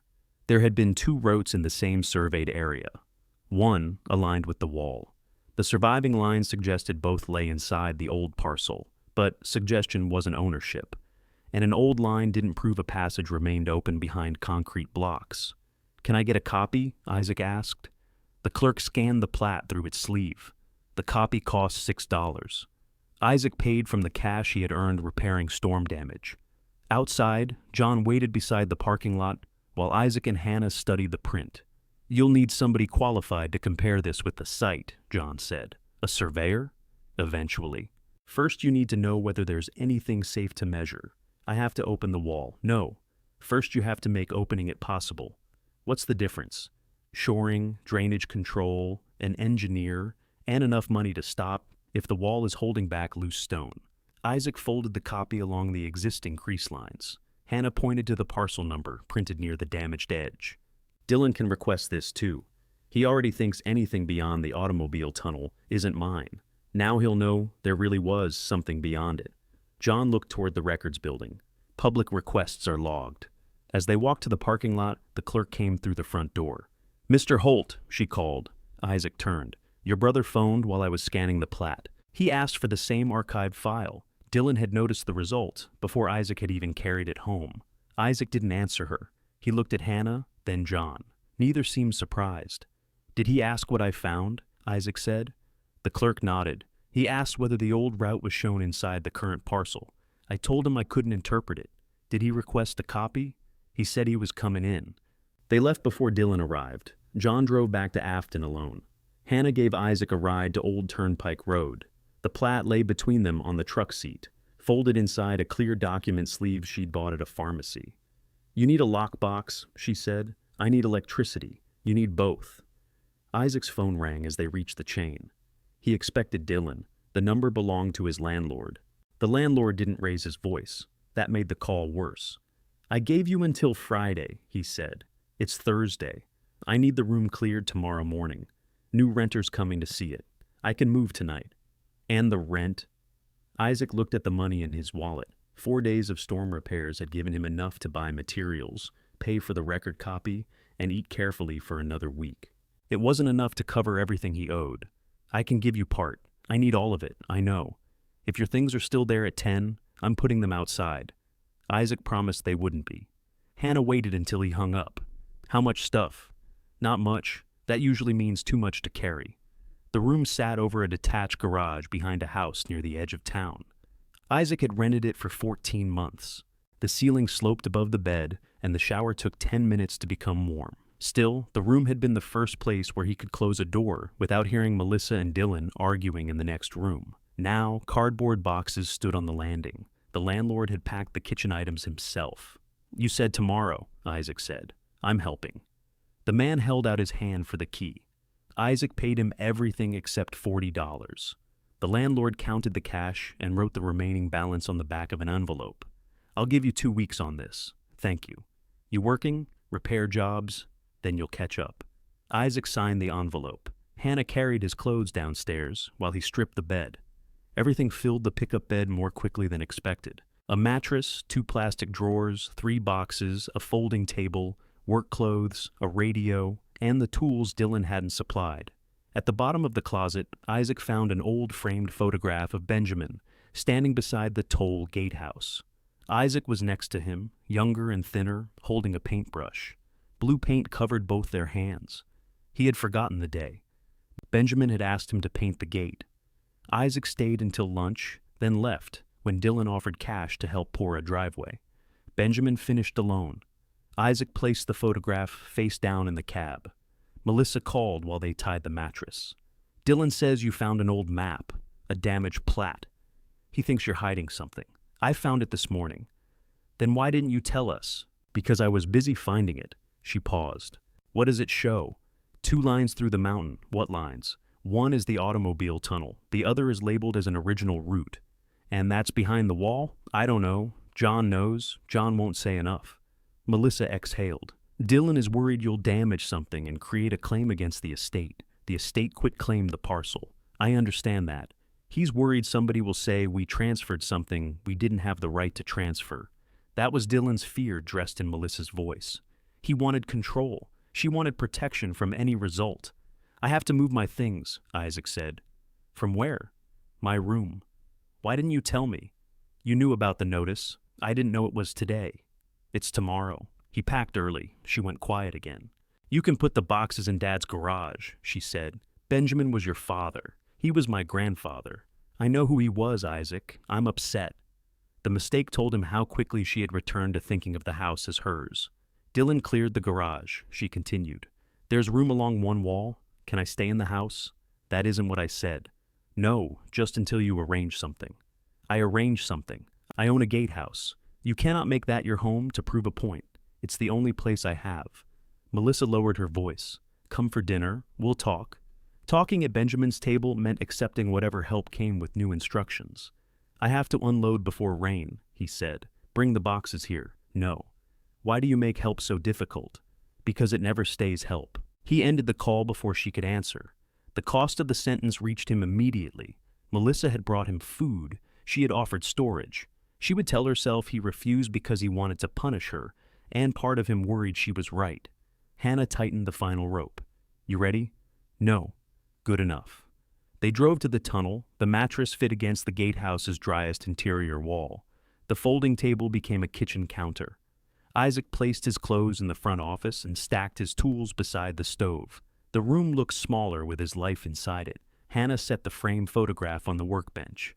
"You painted that gate for half a day." "I wondered why the lower half looked better." He laughed once. A dark car stopped beyond the chain. A woman stepped out carrying a hard case and a rolled map tube. She wore walking boots, gray trousers, and a rain shell. She checked the property sign before approaching. "Isaac Holt?" "Yes." "Kelsey Yang, Blue Ridge Fiber Cooperative. I called this morning, but your phone went to voicemail. My battery keeps dying." She handed him a card. "Do you have a few minutes?" Hannah looked at the truck full of boxes. "We have several." Kelsey noticed the tunnel hard hat, the drainage tools, and the fresh plywood over the window. She didn't comment on the mattress visible through the door. I'm here because our cooperative has been studying a protected crossing through this part of the ridge, she said. Most options require highway trenching or a long road around the mountain. Isaac looked toward the tunnel. You want to use the automobile bore? If it reaches the other side continuously and can be made secure, it does. I know the automobile passage does. The issue is public access. The road is private. The trail isn't. Mixing fiber work, maintenance vehicles, and public users inside the same narrow bore creates problems. Hannah folded her arms. The trail could use a safer mountain connection. Kelsey looked at her. That's why your name was on my contact list. The Trail Association sent your drainage video yesterday. My name was on the video, not his. His deed was recorded this week. We check route ownership before contacting anyone. Isaac felt the distance between his $9 payment and the woman standing at his gate with maps. What does the older route have to do with it? He asked. Kelsey's expression remained careful. You requested a 1948 plat this morning. That file had already been flagged in an earlier route study. You knew about the second line? We knew a line appeared on an archived drawing. We didn't know whether it represented an open passage, a construction route, or something that had collapsed. I found a ledger that calls it an original bore. Kelsey didn't brighten. A ledger helps explain what the owner believed. It doesn't create a tunnel. It might be behind the block wall. Might is the important word. Isaac unlocked the gate. Do you want to see it? I can look from the automobile passage. I'm not inspecting or approving anything today. They gave her the yellow hard hat. Hannah brought flashlights. Inside, Kelsey studied the drainage before the wall. She measured nothing and touched no stone. At the grate, she felt the airflow, then stepped back. Cold, she said. It stays steady, Isaac told her. Benjamin recorded it for years. May I see those entries? He showed her photographs on Hannah's phone. Kelsey read them without taking the phone from his hand. Even if there is another passage, she said, we would need 3 things before discussing an agreement. Continuous access from one side of the ridge to the other. Stone that an engineer considers stable. Clear proof the passage lies inside your property. The plat suggests it does. The damaged plat suggests a surveyor once drew 2 lines. What if all 3 are proven? Then this could be useful. How useful? Useful enough for me to bring a formal proposal to our board. Isaac waited for a number. Kelsey shook her head. I'm not offering money for a sealed wall. They walked back outside. She opened the map tube and spread a modern route, drawing across Hannah's hood. A red line showed the cooperative's proposed path, approaching the mountain from the east. Another line continued from the western side. Between them lay the ridge. If a separate passage exists here, Kelsey said, pointing to the gap, it could carry protected conduit while the automobile tunnel remains available for managed trail use. Maintenance access would have to be guaranteed. So would public passage if the Trail Association participates. Hannah leaned closer. Her shop sat beside the trail that would connect to the eastern entrance. More riders would mean more work, but also more responsibility when weather closed the route. Who maintains it? She asked. The owner, under an agreement? Isaac, Hannah said. Kelsey nodded. The cooperative would maintain its conduit, not the mountain around it. Isaac looked at the drawing. Until that moment, he had wanted to know what Benjamin sealed because the family treated it as worthless. He wanted an answer they couldn't dismiss. The map changed that. If the route existed, opening it wasn't only a way to prove Dylan wrong. Someone might use it. People might depend on it. The gatehouse might become something other than the last dry place available to him. What would happen to the trail? He asked. That would be your decision, subject to safety. And if I sold the parcel, the buyer's decision. The 2 men Dylan brought had wanted the gatehouse removed and the entrance blocked. A sale could erase the only chance to learn whether the second route remained. Kelsey rolled up her drawing. Call me when you have evidence, she said. Not before. I won't encourage you to open an unsafe structure. After she drove away, Isaac sat on the gatehouse step. Hannah stood beside him. You don't have to decide today. I already did. What? I'm not fixing this place just long enough to sell it. The $40 in his wallet had to cover food, fuel, permanent supports, drainage work, and whatever came next. His old room was gone. Melissa's house no longer felt available, even when she offered it in pieces. Isaac carried the photograph of himself and Benjamin inside. He hung it above the workbench, then opened the ledger and wrote beneath the day's expenses. Purpose of work. Preserve both routes, if both remain. He crossed out if both remain and wrote until we know. The new sentence gave him a list. Isaac turned to a clean page and wrote what the property needed before anyone touched the wall. The western ditch had to drain. The gatehouse corner needed permanent support. The tunnel entrance needed loose stone removed without disturbing the arch. He needed reliable light, a safe work area, and somebody qualified to decide how the blocks could come down. He didn't write, "Ask Dylan." The next morning, he called the county number on the maintenance notice. "I'm the new owner," he said. "I've cleared the eastern drainage. I want the road edge checked before the deadline." The woman on the phone seemed surprised. "Most owners wait for us to return. I don't want to wait." She gave him an inspection window for the following week. After the call, Isaac walked to Hannah's shop. 6 bicycles stood in repair racks, with 3 more lined against the wall. She was replacing a wheel spoke when he entered. "I need to work enough to buy timber," he said. "I also need the western ditch finished before Tuesday." Hannah kept turning the spoke wrench. "How much timber?" He showed her his measurements. "You're supporting a gatehouse or building a barn? Gatehouse, approach edge, and a work platform inside the tunnel. You're planning to open the wall." "I'm planning to make it possible for someone qualified to open it." That answer stopped her hands. "Good," she said. "I can clear the ditch after repair jobs. I need light until then."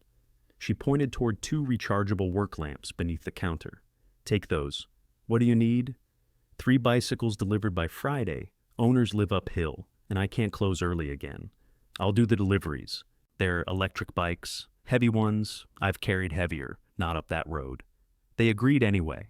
Isaac worked mornings for the storm repair contractor and afternoons at the tunnel. In the evenings, he delivered Hannah's finished bicycles.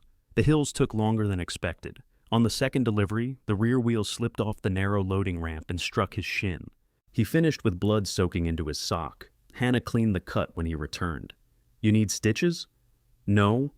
"You said that without looking." She rolled up his trouser leg. The cut was shallow, but long. "You're spending yourself like you have a second body somewhere," she said. "I need the timber. You also need the leg." She bandaged it and handed him the final delivery address. "Tomorrow," she said. "They're expecting it tonight." "I told them tomorrow." "When?" "While you were bleeding on my floor." Isaac put the address in his pocket.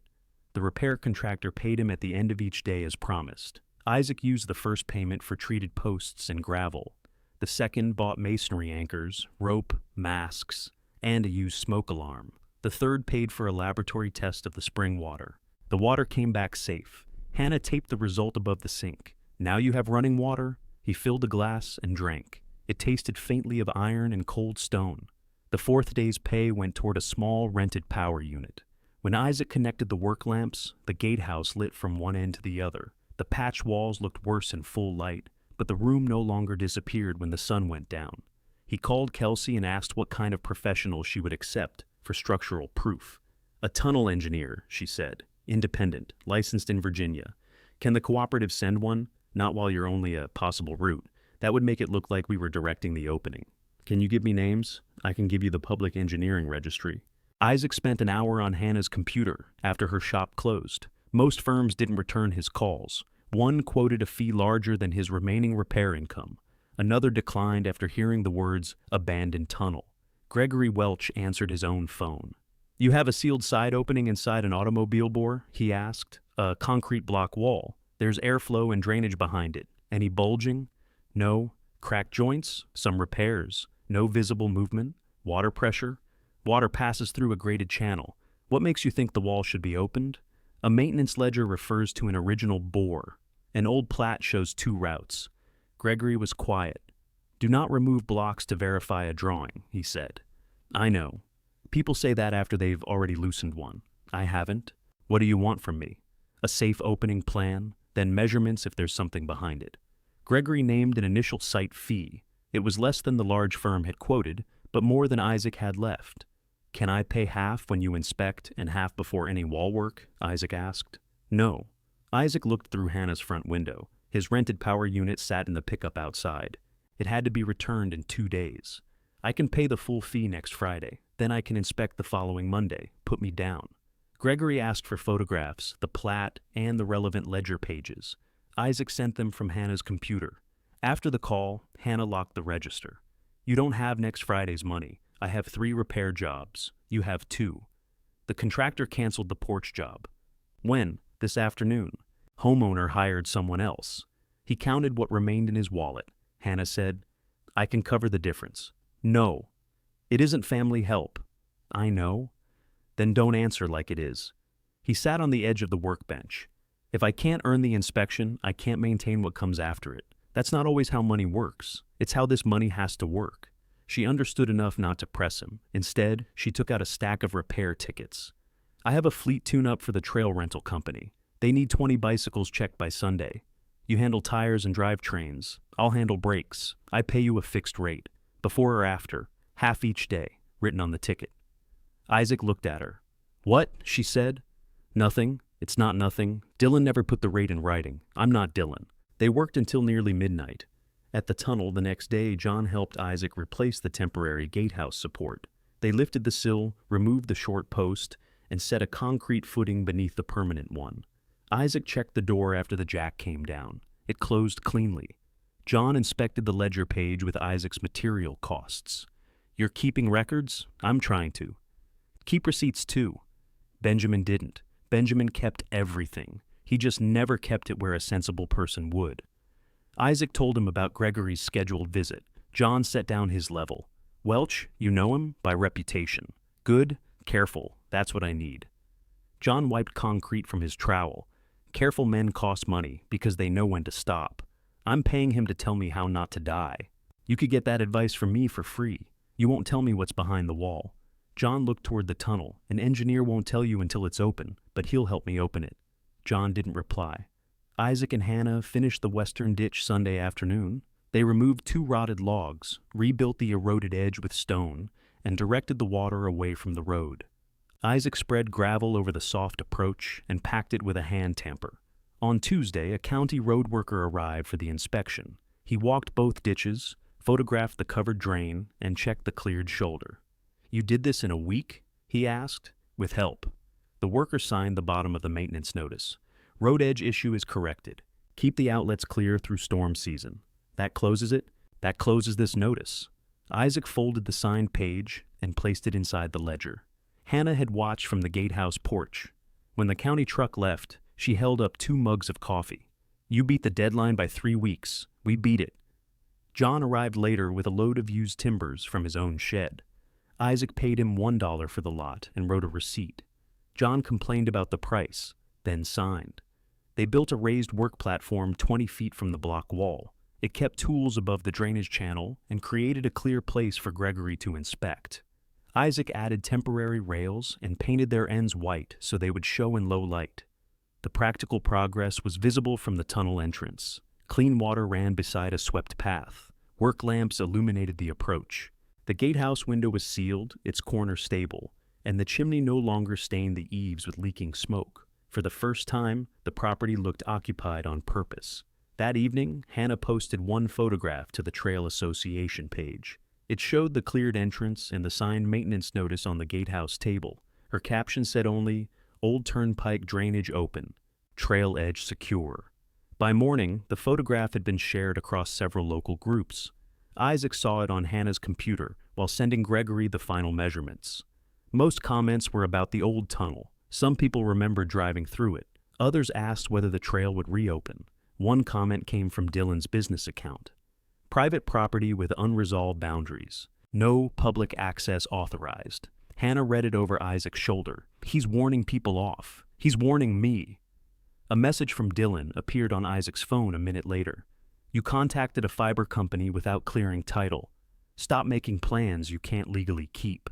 Isaac placed the signed maintenance notice, the laboratory result, Gregory's appointment email, and the damaged plat copy into one folder. He no longer needed Dylan to believe he could maintain the property. Dylan believed it now. That belief had given him something specific to stop. The first thing Dylan stopped was Kelsey.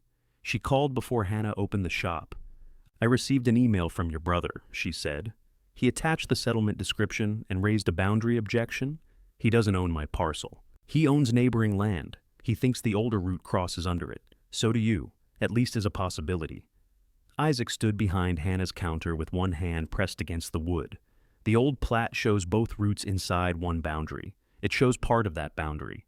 The damage section is exactly where we need certainty. What happens now? I removed the crossing from next month's board review. Isaac had never been promised a review. Losing it still felt like watching a door close. How do I get it back on? Prove a continuous route exists. Establish its location. Resolve the boundary. You said clear ownership before discussing an agreement. I still mean that. Dylan can keep objecting. He can object. Measurements can answer him. Will you come when the wall opens?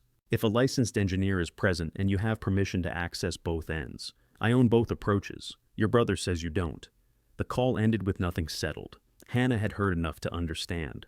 He contacted the Trail Association too, she said. What did he tell them? That we are promoting public access to an unsafe structure. We didn't promote access, I know. They took down the photograph anyway. Does that hurt the shop? Not today. That meant it might later. Isaac picked up his folder. Take your name off anything about the tunnel. No. Hannah, I posted a drainage repair. I'm not pretending I didn't. He'll keep using you to get at me. Then I'll decide what I can afford. This is your business. Yes, mine. She put the shop key in the register and opened for the day. Go check the western approach, she said. A rider told me there's new fencing near the old road. Isaac reached it from the tunnel side. Orange mesh stretched between steel posts across the western clearing. It didn't block the automobile bore itself, but it cut across the gravel beyond the mouth and forced anyone leaving the tunnel toward a steep ditch. A white sign was tied to the center. Development parcel. No access without permission. Dylan's company number appeared below it. Isaac called him. Move the fence. It's on my field. It crosses the tunnel approach. It crosses what I received in the settlement. The deed gives me land at both ends. The deed gives you the tunnel parcel. The lower field starts at the western road edge. Where? Where the fence is. According to what? The current tax map. That map doesn't show the old route. Neither does your deed. Isaac gripped the orange mesh. It would take one cut to open the road. He had a utility knife in his pocket. Dylan seemed to know what he was thinking. Don't damage company property, he said. You put it across my access. Then prove that. You didn't care where the line was until Kelsey showed up. I cared when you started telling people you could grant access beneath my land. I haven't granted anyone anything. You're building toward it. The phrase was honest. Dylan wasn't afraid of a notebook. He was afraid Isaac's work would become useful enough to change the lower field around it. Move the fence until the boundary is settled, Isaac said. No? Then stay off my eastern approach. I haven't crossed your gate since you told me. You sent buyers through before that, and you could have accepted their offer. Dylan hung up. Isaac stood beside the fence for several minutes. Cutting it would feel good for perhaps 10 seconds. After that, Dylan would have photographs of damaged property and a stronger reason to call Isaac reckless. He put the knife away. Melissa arrived at the gatehouse that afternoon. Dylan came behind her in his own truck. They parked outside the chain and waited for Isaac to unlock it. You can talk from there, he said. Melissa looked at the locked gate. Really? Yes. She folded her arms. I didn't come to fight through a fence. Neither did I. Dylan held a large envelope beneath one arm. Melissa said, let us in. Isaac opened the chain for her, but stood in Dylan's path. He stays outside. I asked him to come. Then you can both stay outside. Melissa looked from one son to the other. She had spent years settling their disagreements by asking Isaac to be the flexible one. Dylan had work schedules. Dylan had payments. Dylan got angry. Isaac could usually be persuaded to wait. This time, he didn't move. Melissa stepped back through the gate. All right, she said, outside. Dylan handed Isaac the envelope. It contained a written offer for the visible tunnel parcel. The buyer would take the gatehouse and automobile bore as they stood. Closing costs would be paid. The offer expired Monday. The amount would clear Isaac's rent balance and leave enough for several months in a small apartment. It wasn't wealth. It was breathing room. They raised it after seeing the drainage work, Dylan said. So my work added value. It reduced one liability. What happens to the tunnel? They close it. And the trail? That isn't your business after a sale. Melissa touched Isaac's sleeve. You don't have to prove anything to us. I'm not trying to. Then why keep doing this? Because Granddad maintained another route behind that wall. You don't know that? I know he wrote it down. He wrote down everything. The man labeled extension cords. Dylan pointed toward the gatehouse.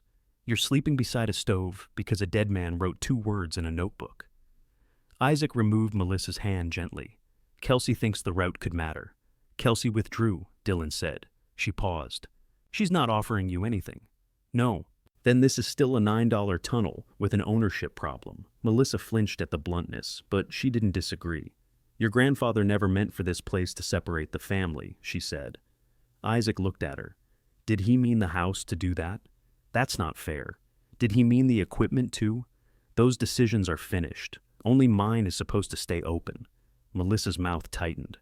I offered storage. I offered food. I asked you to come home and talk. You offered pieces of home when I did what you wanted. That is not true. Can I live at the house without agreeing to sell? She didn't answer. The silence lasted long enough to become one. Dylan glanced away. He wanted the meeting to stay about property, not the way Melissa distributed care. Isaac gave the offer back. I'm not signing. Monday, Dylan said. After that, the buyer moves to another site. I heard you. Dylan took the envelope. Melissa remained near the gate. What if the wall opens onto a collapse? Then I'll know. And if it's under Dylan's land, then I'll know that too. You'll spend everything just to know? Isaac looked at the gatehouse. The permanent porch support stood dark against the old stone. His mattress was visible through the door. The smoke alarm blinked above it. Yes. Melissa's face changed. She had expected uncertainty, not an answer. Then, don't ask me to pay for it, she said. I haven't. You will when something goes wrong. The words came from fear, but she used them like a door closing. Isaac nodded. If I continue, the cost is mine. Melissa walked to her car without saying goodbye. Dylan stayed another moment. You think Granddad chose you? He said. I think he kept the place. That isn't the same thing? No, it isn't. Dylan drove away with the offer. John's truck appeared near dusk. He saw the tire tracks, the locked chain, and Isaac sitting on the porch with Gregory's invoice. They came, he said. Yes. Buyer again? Written offer? You take it? No. John lowered himself onto the step. For a while, they listened to water moving through the eastern ditch. Benjamin bought both passages, John said. Isaac turned. John looked toward the tunnel. The automobile bore and the older toll route beside it. Same purchase, same mountain parcel. You're sure? I was there when he first walked them. What year? 2004. What was the older route like? Narrow, hand-cut stone. Wet in places, dry in others. Old drainage channels on both sides. It hadn't carried regular traffic in a long time. Why wall it off? People dumped tires in it. Someone tried to strip stone from the western end. Then a contractor looked at the property and talked about using the old passage for demolition debris. Who? Doesn't matter now. Benjamin sent him away, then built the wall. After we cleared the worst of it, he wanted to control entry until somebody had a real use and enough sense not to tear through it. Was it safe? Then? Safer than it looked. Now? I can't tell you. You kept saying it was dangerous. It is dangerous. An old tunnel can stand for a century and lose one stone on the wrong morning. Why didn't Benjamin put this in the settlement? John rubbed his stiff fingers. He didn't trust explanations to survive greed, so he hid it. He protected it. From Melissa and Dylan, from anyone who saw empty land and a place to dump what they didn't want. Isaac thought of the newer blocks, the maintained grate, and the inspection notes. Benjamin hadn't sealed the older route and forgotten it. He had kept water moving through it for years. Why didn't he tell me? Isaac asked. John looked at the photograph through the gatehouse window. He tried to teach you the work. He didn't tell you what it might buy. That's not an answer. It's the one I have. Isaac placed Gregory's invoice between them. If I pay this, I have almost nothing left.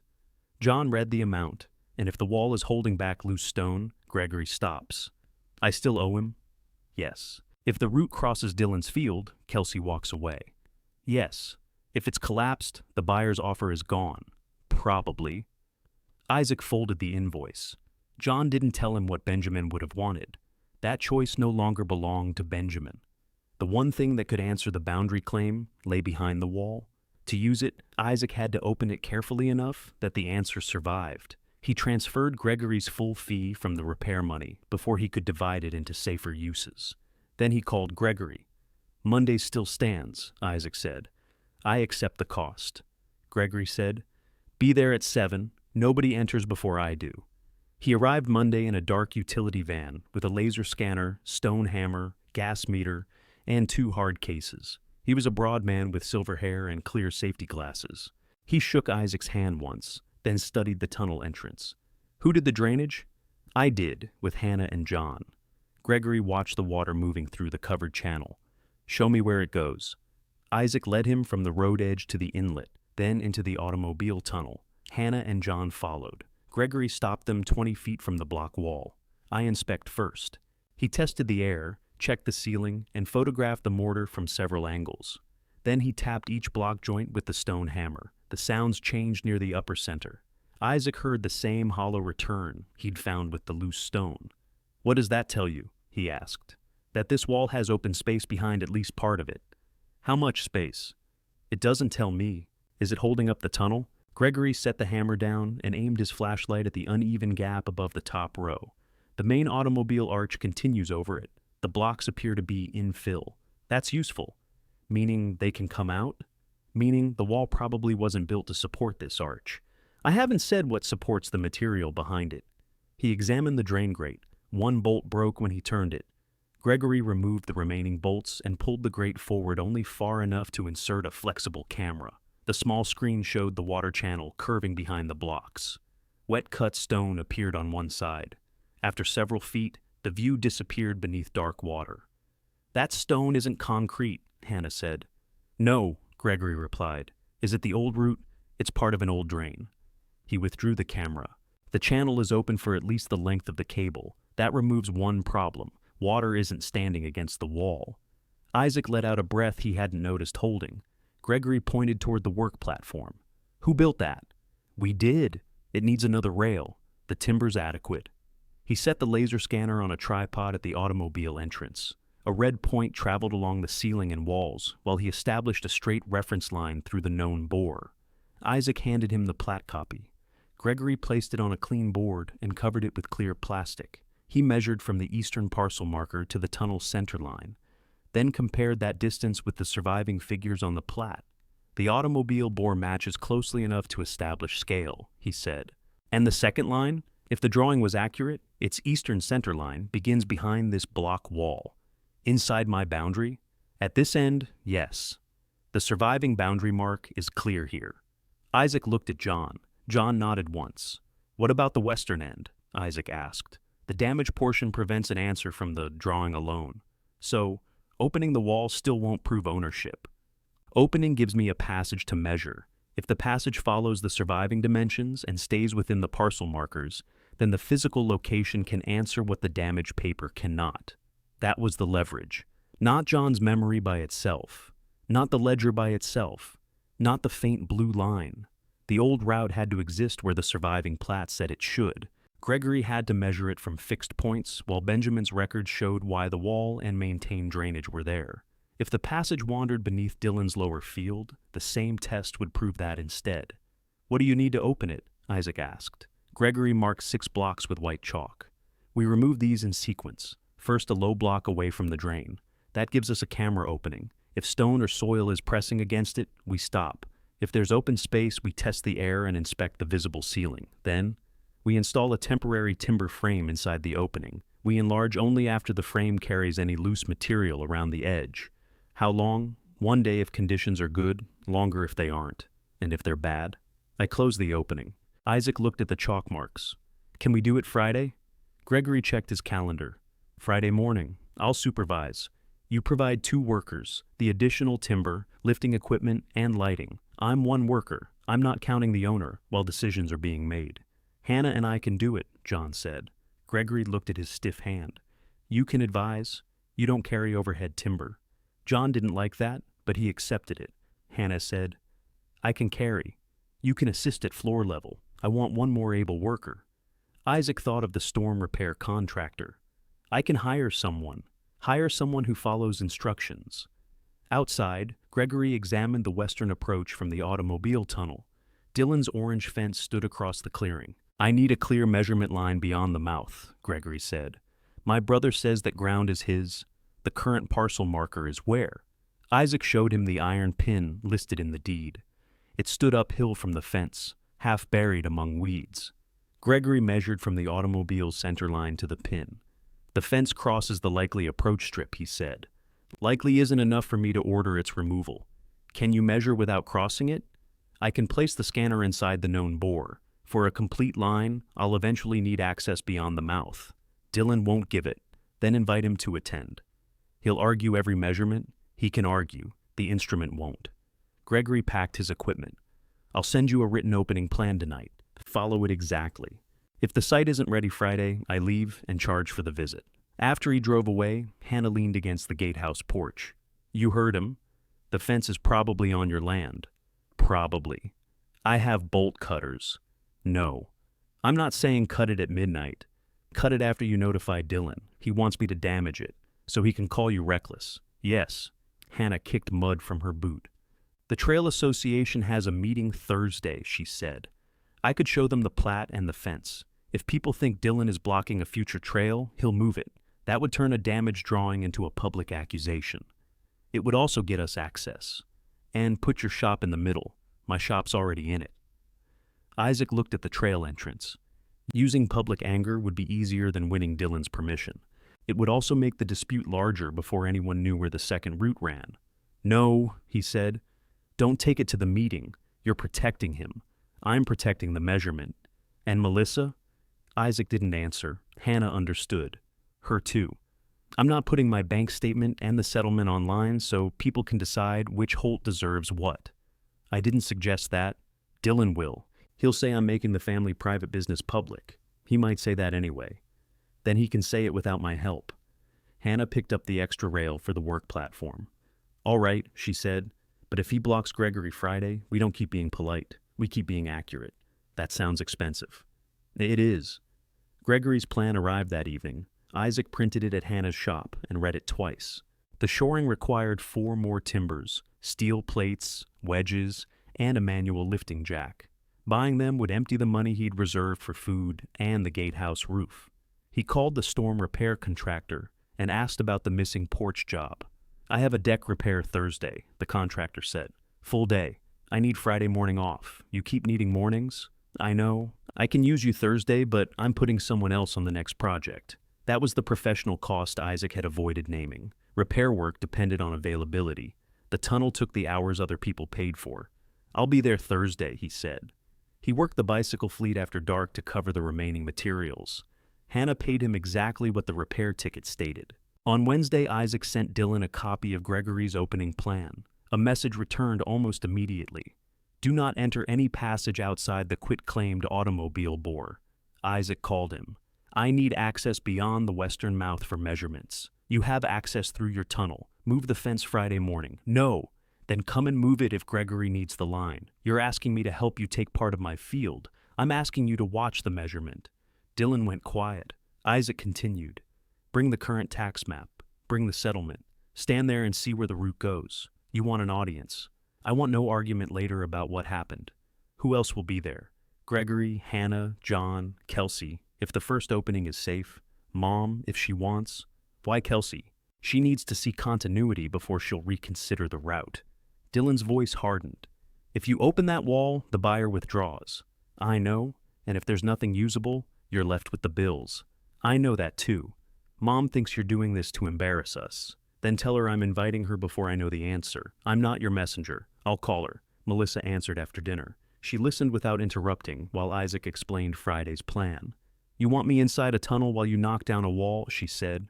I want you behind the safety line while an engineer supervises. Dylan says you're claiming his field. I'm measuring a route. And if it's yours, the measurements go in Gregory's report. What happens to Dylan? Nothing happens to Dylan. He keeps what the settlement gave him. Except, whatever land you say belongs to you. I'm not saying. That's why we're measuring. Melissa's breathing sounded close to the phone. If your grandfather arranged this, she said, he should have told us. Maybe. He left me to divide everything without the truth. Isaac thought about the bank statement on Benjamin's dining table. Melissa had used what she knew to secure herself. Dylan had used it to secure more. Benjamin's silence didn't erase those choices. "Come Friday," Isaac said, "then you won't have to hear it from either of us." She agreed without promising how long she would stay. On Thursday evening, Isaac spent the last of his repair cash on steel plates and 4 timbers. The hardware clerk helped load them into John's pickup. John had agreed to lend the lifting jack, but Isaac wrote it into the ledger as borrowed equipment. They installed the final platform rail and stacked the shoring in the order Gregory specified. Hannah swept the floor around the wall. John cleaned the drain grate and left it loose for the camera. Isaac hung a rope across the automobile tunnel to mark the safety line. Behind it, he placed copies of the deed, the plat, and Benjamin's ledger on a folding table. The originals stayed locked in the gatehouse. Friday morning came cold and clear. Kelsey arrived first. Gregory came next. Melissa parked near the chain, but remained in her car until Dylan's truck appeared. He brought the orange fence key, the current map, and the written buyer's offer. Gregory checked every support and tested the air. Then he gathered them behind the rope. "If I tell you to leave, you leave," he said. "If I tell you to stop, all tools stop. Nobody crosses this line unless I call them." He looked at Dylan. "Do you agree?" Dylan glanced at Isaac before answering. "Yes." Melissa said yes more quietly. Gregory turned to the block wall and drew a fresh white square around the first marked block. "Whatever is behind this," he said, "we establish safety before ownership." Isaac put on his gloves and waited for Gregory to call him forward. Gregory called Isaac and Hannah through the rope. John remained beside the table. Melissa stood near him, with both hands around a paper cup she hadn't touched. Dylan kept the current tax map under one arm. Before Isaac reached the platform, Dylan spoke. "I want it understood that the settlement transferred the automobile tunnel. If another passage crosses beneath my field, it wasn't Isaac's to take." Gregory looked at him. "I determine location. I don't decide what your family intended. The current map shows my boundary. It shows a surface line without an underground route." Dylan turned to Kelsey. "The cooperative has been warned. Any agreement beyond the known bore is disputed." Kelsey closed her hard case. "Your objection is noted." Melissa looked at Isaac. "Maybe you should wait until this is resolved." "The opening is how we resolve it," Isaac said. "You don't know that." "No, I don't." He joined Hannah on the platform. Gregory checked their masks and eye protection. He had already cut power to every tool except the low-speed mortar saw. "No hammering," he said. "Score the joint, remove mortar by hand, then ease the block forward. If it resists, stop." Isaac guided the saw along the white chalk line. Gray dust entered the vacuum hose Hannah held beside the blade. The motor sounded small inside the wide tunnel. When the joint was cut, they switched to narrow chisels. Isaac worked the top edge. Hannah cleared the sides. The block moved after 20 minutes, no more than the width of a fingernail. Gregory inserted 2 flat steel bars. Together, he said, they pulled. The block slid onto the platform with a scrape. Cold air came through the opening. It carried no smell of soil or trapped water. It smelled like wet stone and leaves. Gregory moved everyone back. He tested the air through the opening, then inserted the camera. The screen showed a stone floor beyond the blocks. Water ran through a cut channel along one edge. Several feet farther, the camera light reached a rough stone wall, then opened darkness to the right. "No loose fill against the wall," Gregory said. "Can you see the ceiling?" Isaac asked. "Not from this angle." He moved the camera upward. The lens found a hand-cut arch. Tool marks crossed the stone in short parallel lines. John stepped closer to the rope. "That's it," he said. Gregory looked back. "Stay where you are." He inspected every visible joint through the camera. Then he tested the air again. "We proceed with the frame." Isaac and Hannah placed the first timbers around the opening. Gregory checked each wedge before allowing another block to move. The second block came free more easily. Then the third. With each opening, daylight from the automobile tunnel reached farther into the sealed space. The cut stone beyond the wall turned pale gray. The drain continued running steadily. Melissa moved beside Dylan.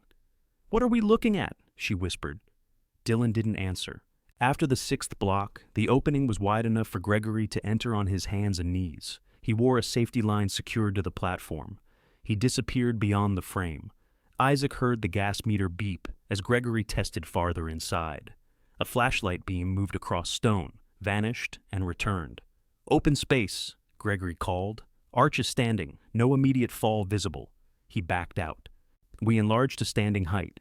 The upper blocks took longer. Benjamin's mortar was harder there, and Gregory refused to let them rush. By late morning, the temporary frame surrounded an opening a little wider than a doorway. Cold air moved through it without fading. Gregory entered first. Isaac followed when called. Beyond the wall was a short stone connection that angled away from the automobile tunnel. Isaac walked 6 careful steps and reached another arch. The older route ran straight through the mountain. It was narrower than the automobile bore and lower at the sides. Every wall bore marks from hand tools. Stone drainage channels followed both edges, clear except for small patches of silt. The floor rose gently into darkness. Isaac stood without speaking. He had expected rubble, perhaps a few surviving yards before a collapse. Instead, his flashlight reached along one complete curve after another. Hannah came through behind him. "Oh," she said. It was the only word anyone had for a moment. John entered next, moving slowly beneath the new frame. He placed one hand against the cut wall. "Benjamin kept it dry," he said. "You both did," Isaac replied, mostly him. Gregory called them forward in order, keeping several feet between each person. He checked the ceiling as he went. Old repairs appeared at 2 joints, but the surrounding stone remained tight. About 50 yards in, Isaac found a painted mark on the right wall. A white line crossed one stone. Beneath it, Benjamin had written a date and 2 initials in grease pencil. Similar marks appeared farther ahead, each with later dates. John aimed his light at one. He checked movement from fixed points, he said. Gregory measured between the marks and the opposite wall. The width is unchanged across these stations. "Can the dates prove he maintained it?" Isaac asked. "They support the ledger entries. I'll photograph them." Benjamin had left no speech on the wall, no explanation, only dates, lines, and proof that he had returned.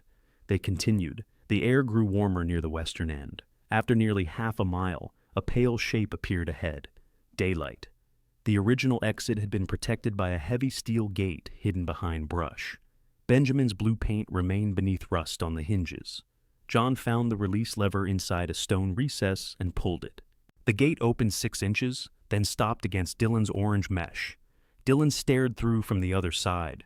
He had returned to the western approach while the others walked underground. Melissa stood behind him. Kelsey had come through the automobile bore and followed the road around in her car, waiting near the fence. Gregory pushed the steel gate closed again. "We measure before moving anything." He set the laser scanner inside the old route and established its center line from the visible inspection stations. Isaac held a marked target while Gregory recorded the width, height, and direction. The surviving dimensions matched the 1948 plat. At the western end, Gregory measured from the old route to the known automobile bore. Then he used the iron parcel pin above the clearing as his fixed surface point. Dylan unfolded the current map. "That pin marks my field corner," he said. "It also marks the outer corner of the tunnel parcel," Gregory replied. "The line runs south from there?" "Correct." "Then the old opening crosses it." Gregory turned the scanner display toward him. "No, your fence crosses north of it." Dylan studied the numbers. Gregory showed him the same distance on the surviving portion of the old plat. The water damage drawing had lost part of the western boundary, but it preserved the spacing between the 2 routes. The measured stone passage occupied that exact position. "The original route remains beside the automobile bore," Gregory said. "Both center lines fall within the tunnel parcel. Both western approaches reach the surface before your lower field begins." Dylan pointed at the scanner. "That's your interpretation. It's my measurement." John handed Gregory the ledger. Gregory opened to the airflow entries, then compared their dates with Benjamin's marks inside the passage. The wall, drainage, inspection marks, and measured route describe one continuously maintained structure, he said. "The structure shown on the 1948 plat is physically present," Kelsey asked. "Continuous from east to west?" "Yes." "Condition?" "I need a full written report." "From today's inspection, the stone is sound enough for controlled access. Several joints require stabilization. Drainage must remain open. Does any part enter the neighboring parcel?" "No." Dylan folded his map too sharply and tore one crease. No one laughed. Isaac didn't feel like laughing. He walked to the fence. "You have the key," he said. Dylan looked at Melissa. She had heard enough to know that intention no longer mattered. The The tunnel parcel held both routes because both routes were physically there, within the same measured boundary. Dylan unlocked the orange mesh. Isaac helped him roll it away from the gate. He could have made Dylan do it alone. Instead, he held the posts while his brother pulled them from the ground. When the approach was clear, Gregory reopened the steel gate. Daylight entered the old passage from both ends. Kelsey walked the entire route with Gregory. She photographed the drainage, the inspection marks, and the measured stations.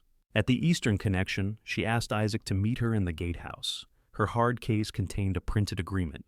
"I received authorization to execute this if the route met our established conditions," she said. It did. Dylan remained outside. Melissa stood near the porch. Hannah and John gathered around the workbench while Kelsey opened the document. The lease ran for 20 years. The cooperative would pay Isaac a total of $420,000 for protected conduit access through the original route. Isaac read the amount twice. Payment didn't remove the work. It created more. The agreement required him to complete the listed stabilization within 90 days. He had to maintain the structure and drainage throughout the lease. The conduit would remain the cooperative's responsibility, but safe access around it belonged to him. A separate section protected public walking and cycling access through the old route during posted hours, subject to closures for weather, repairs, or emergencies. "You asked for that?" Isaac said. Kelsey shook her head toward Hannah. "The route only works for us if it also works for the trail connection. We don't want a private utility corridor cutting off the public path." Hannah read the access section. "My shop can support trail maintenance," she said. "Repairs, warning signs, closure checks." "That arrangement would be between you and Isaac," Kelsey replied. Isaac looked at John. "Can the stabilization be done in 90 days? With proper crews and Gregory's plan. Can it be done without damaging the old stone?" Gregory answered from the doorway. "Yes." The lease provided enough money to hire those crews, repair the gatehouse, and keep the drains open. It didn't make the mountain effortless. It made the work possible. Kelsey placed a pen beside the signature line. "This agreement is directly with you as the recorded parcel owner," she said. "If you accept, the maintenance duty is directly yours." Isaac thought about the buyer's offer, his empty room, and the $40 he had spent down to almost nothing. Then he thought about Benjamin measuring airflow in a sealed passage nobody else valued. He signed Isaac Holt. Kelsey signed for Blue Ridge Fiber Cooperative. The first payment would be released under the stabilization schedule. Gregory's report would become the engineering baseline. Public access would begin only after safety work passed inspection. Outside, Dylan stood beside the rolled fence. He watched Kelsey close the signed lease inside her hard case. For the first time since the dining room meeting, he had nothing to offer Isaac that Isaac needed. Melissa looked through the gatehouse window at her younger son's name on the final page. Gregory handed Isaac the chalk he had used on the wall. 90 days, he said. Isaac wrote the new deadline in Benjamin's ledger. He closed the ledger and carried it into the gatehouse. Outside, Dylan loaded the last fence posts into his truck. The written buyer's offer lay on the passenger seat. "You cost me that site," Dylan said. "The field is still yours. The access plan depended on controlling this road. You didn't control it? I did until you started digging." Isaac could have reminded him that the road had never been his. He could have pointed toward Gregory, the scanner, and the open stone passage. None of that would make Dylan admit he had built a business plan on Isaac failing. "What happens to the buyer?" Isaac asked. "He walks." "What happens to the field?" "I redesign." Dylan pushed a post into the truck bed. "You got lucky," he said. Gregory measured it. "You paid him because you already believed the answer." "I paid him because I didn't know." Dylan shut the tailgate. He didn't apologize. He didn't congratulate Isaac. Before leaving, he handed over the gate key he'd used on the western fence. "I won't need this." Isaac accepted it. "Call before you come onto the tunnel parcel." Dylan gave a short nod. It wasn't agreement so much as recognition that Isaac could now enforce the request. Melissa waited until Dylan drove away. "You signed without talking to me," she said. "It's my property." "I know that." Her eyes went toward the old route. Daylight from the western opening reached only partway through, but the passage no longer felt sealed. "I didn't know it was there," she said. "Neither did I. Your grandfather should have told me." "Maybe. I would have handled the settlement differently." Isaac looked at her. Melissa heard her own claim and corrected it. I hope I would have. That was closer to the truth. She sat on the gatehouse step. When I saw your bank statement, I thought you needed someone to make the safe choice for you. You used it to make me sign. Yes. And you kept the house. Yes. She rubbed one thumb across the other. I was scared of not having enough, she said. Your grandfather's care took more than people saw. I kept thinking if I didn't secure the house and savings, I'd end up depending on both of you. Isaac understood the fear. He didn't accept what she had done with it. You made me the person who had to depend, he said. Melissa looked down. I'm sorry. He didn't say it was all right. The words sat between them without doing any work. After a moment, she said, What do you need now? Not a meal. I understand. I need the papers from Granddad's tool chest checked. Not the tools. Any receipts, tunnel notes, photographs, maintenance records. Dylan won't like me going through it. He wouldn't let me. Melissa stood. Then I'll call him while you're here. She made the call from the porch. Dylan argued loudly enough that Isaac heard his voice from several feet away. Melissa didn't ask Isaac to wait. She didn't lower the phone and suggest another day. The chest came from this house, she told Dylan. You received the equipment. You did not receive the right to hide family records. A pause followed. No, she said. I'm not putting Isaac on the phone. I'm asking you. She listened again. Tomorrow at 10. When the call ended, she wrote the time on the back of Kelsey's card and handed it to Isaac. It's at his storage building, she said. I'll meet you there. That action didn't restore trust. It gave trust one place to begin. Kelsey returned to the gatehouse with the payment schedule and a list of required insurance. The cooperative released the first construction portion once Gregory filed his preliminary report. Isaac used it to pay the balance owed to his landlord before buying anything else. The landlord mailed back the signed envelope marked paid. Isaac kept it in the same folder as the deed. Not because the paper mattered to the tunnel, but because owing less felt different from appearing to own more. Gregory's report arrived 2 days later. He listed loose joints, drainage points, gate repairs, lighting, emergency access, and sections requiring rock bolts. The old route was stable enough for controlled work, not public opening. 90 days remained the deadline. Isaac read every page with John. Crews can do this in 6 weeks, John said. If the materials arrive, if weather holds, and if nothing changes once work begins. John nodded. That too. Isaac hired licensed crews for the stone and electrical work. He handled clearing, painting, drainage, and gatehouse repairs himself. He kept each invoice in Benjamin's workbench drawer. Money left the lease account quickly. Insurance, engineering, stonework, conduit supports, safety lights, gates, roof framing, and permits each took a part. The total lease value was large, but it belonged to 20 years of responsibility. Hannah arrived with a written proposal for the workshop. She placed it beside Isaac's breakfast.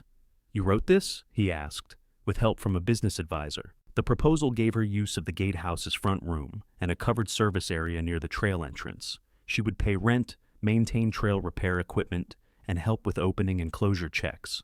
Isaac would provide secure storage, power, water, and access. You included a fixed rent, he said. Yes. You helped save the property. That doesn't mean I should operate forever on a favor. He read the termination section. Either of us can end it with notice. Yes. You don't trust me? I trust you enough to write down what we're promising. Isaac signed the proposal. Hannah signed beneath him. The next morning, they went to Dylan's storage building with Melissa. The wooden tool chest sat behind a tractor. Dylan had moved it away from the entrance, but he unlocked the building before they arrived. You have 1 hour, he said. Melissa looked at him. They have as long as the papers take. Dylan started to answer, then stopped.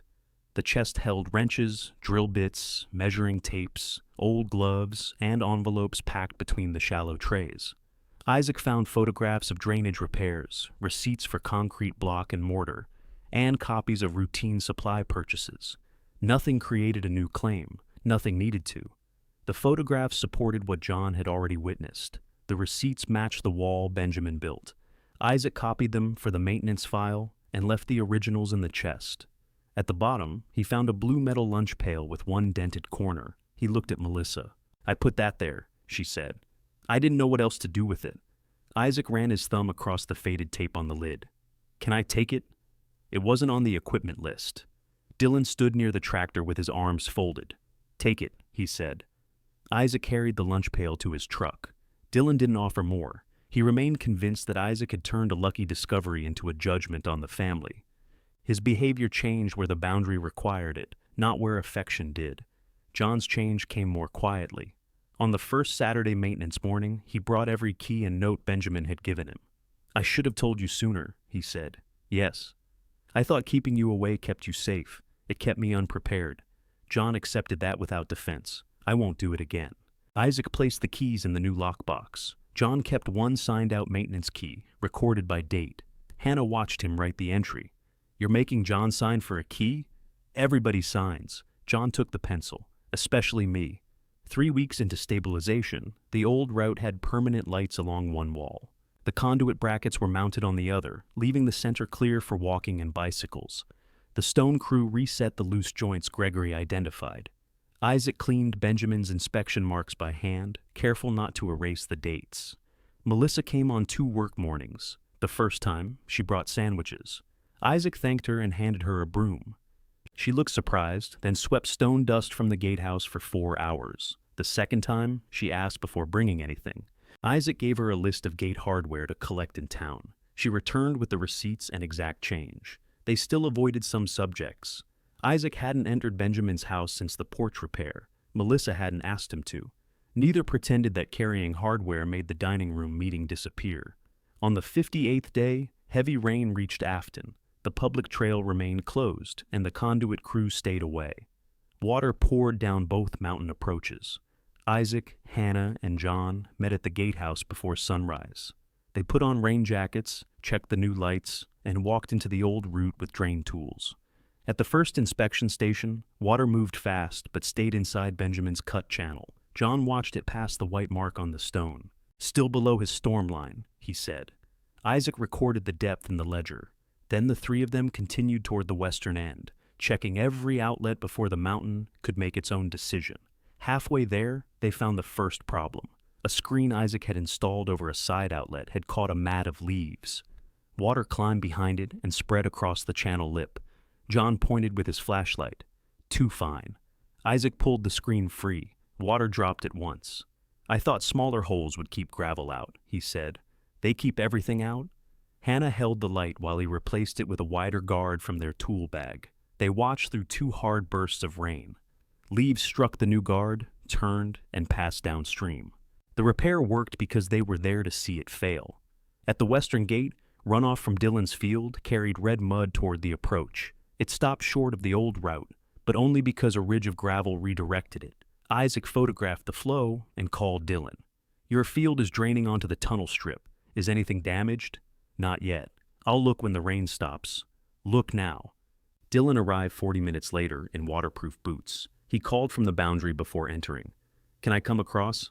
"Yes." They walked the runoff line together. Dylan didn't dispute the parcel marker. He didn't say Isaac was overreacting. "I can cut a shallow swale along my side," he said. "Not today. The ground will wash out. Then sandbags now. Swale after it dries." They carried bags from Dylan's truck and placed them along the field edge. Dylan worked without turning it into a favor. Before leaving, he wrote the proposed drainage change on the back of one of his company forms and signed it. "I'll handle my side," he said. Isaac signed beneath him. "I'll keep the outlet clear." It wasn't brotherly warmth. It was a promise with edges, which was more useful than warmth that changed with the room. The rain continued through the night. Isaac slept in his clothes and woke every 2 hours to check the ditches. Nothing entered beneath the gatehouse door. The permanent corner support stayed firm. Water in both tunnel channels remained below Benjamin's storm marks. At dawn, he made 3 cups of coffee. John took his on the porch. Hannah sat on the workbench with wet boots and closed eyes. "You opening the shop?" Isaac asked. "At noon. You should sleep. So should the property owner. I live here." She opened one eye. "That wasn't my point." On the 72nd day, the stone crew finished the final joint repairs. Isaac walked the route with their supervisor, comparing each completed item with Gregory's list. He withheld the final payment until they reset one conduit bracket that narrowed the cycling path. The supervisor corrected it without argument. Kelsey's crew began pulling protected fiber through the route the next week. The cable arrived on a wooden reel nearly as tall as Isaac. It ran along the new brackets, separated from the walking path by a low steel guard. Kelsey stood beside Isaac while the crew tested the first section. "This is the part people expect to feel dramatic," she said. "It doesn't? It's a cable entering a pipe." A technician gave her a raised thumb from the western station. Kelsey checked the signal reading on a handheld unit. "Now it works," she said. The cooperative released the next scheduled payment after the test. Isaac paid the stone crew, the electrician, the insurance bill, and Gregory's final inspection fee. He didn't buy a new truck. He bought a sound roof. The roofers removed the blue tarp and found 2 rafters that needed replacement. Isaac worked beside them, passing slate and cutting boards. When rain came again, it struck the finished roof and stayed outside. He lay on the cot that night listening for the old drips. None came. Melissa arrived the following morning with Benjamin's 6 coffee makers in her trunk. "I had them checked," she said. 2 work. 1 can be repaired. 3 are finished." "Who checked them?" "A repair shop in town." "You paid someone?" "Yes." That was new. She carried the 2 working machines into the gatehouse. Isaac kept one for the kitchen counter and gave the other to Hannah's workshop. Melissa noticed the lunch pail on a shelf beneath the framed photograph. "I remember when you wrote that tape," she said. "I thought Granddad would lose his lunch. He usually shared it with John and came home hungry." She touched the dented corner, then removed her hand. "I'm clearing the last boxes from the bedroom," she said. "There are personal things you should see before I decide where they go." "Before you decide?" Melissa caught herself. "Before we decide." Isaac went to the house that Sunday. He didn't bring his drill. They sorted photographs at the dining table where the settlement had been signed. Melissa asked names when she didn't know them and wrote them on the backs in pencil. She gave Isaac Benjamin's coffee mug, road jacket, and a small box of family pictures. The house still belonged to her. Isaac didn't need a room there. Before leaving, he fixed nothing. Dylan didn't join them. He remained polite when work brought him near the tunnel, and distant everywhere else. The lower field plan changed from storage buildings to a smaller yard that didn't require tunnel road access. He sent Isaac the revised drainage drawing before work began. Isaac approved the swale where it touched their shared boundary. Neither brother called that reconciliation. On the 89th day, Gregory returned. He inspected the old route from both ends, tested the emergency lights, checked the reset stone, and measured the clear public path beside the conduit. At the gatehouse, he reviewed the maintenance file. "You missed 1 outlet label," he said. Isaac found the unlabeled western branch and attached a metal tag from Benjamin's old workbench drawer. Gregory checked it again.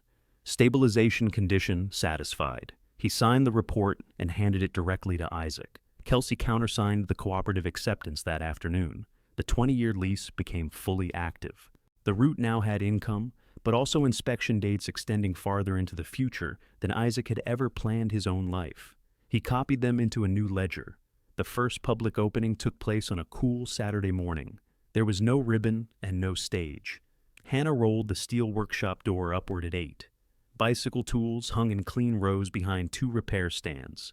A hand-painted board listed tire service, brake adjustments, trail conditions, and tunnel closure notices. Isaac unlocked both route gates. The first riders entered slowly, their voices carried through the hand-cut stone. Walkers stopped at Benjamin's inspection marks and read the small sign, explaining that the lines had been used to monitor movement over many years. John stood beside the eastern drain with a rake. "You're working during the opening?" Melissa asked him. "Leaves open too." She took a second rake from the wall. John showed her where to stand. Hannah repaired a loose chain for a rider near the gatehouse. She wrote the price on a ticket before starting. When she finished, the rider paid Isaac's $9 trail maintenance fee for a yearly local pass, then laughed at the amount. Isaac didn't. $9 had never been the value of the mountain. It had only been the price required for someone to accept its burden. Isaac looked from the screen to the actual passage. "They made the wall look taller," he said. "They always do. Does the video show the safety rules?" "First link, then leave it." By late afternoon, the route had carried bicycles, walkers, maintenance carts, and the quiet signal moving through the cooperative's conduit. Nothing about it felt abandoned. The next storm tested the drains without calling anyone from bed. The water stayed below every mark. A month later, a fallen branch blocked the western road, and Dylan called before bringing his equipment across the boundary. Isaac opened the gate. Dylan removed the branch, billed nobody, and left after coffee on the porch. Melissa began coming every second Saturday. Sometimes she swept. Sometimes she brought food. Isaac accepted both when they came without conditions. John kept the Saturday maintenance key. He signed it out each time, even when Isaac told him the system had become familiar. "That's when systems get forgotten," John said. Hannah's workshop outgrew one repair stand before winter. She added another under the covered service area and paid the agreed rent on the first day of each month. Isaac replaced the cot with a bed, installed cabinets beneath the gatehouse sink, and hung Benjamin's road jacket beside his own. The front room remained open for trail maps and coffee. The back room was private.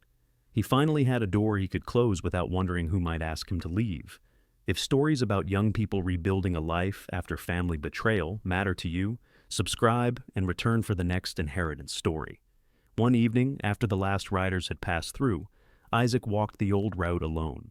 He checked the drain guards, touched 2 inspection marks, and listened to the steady water.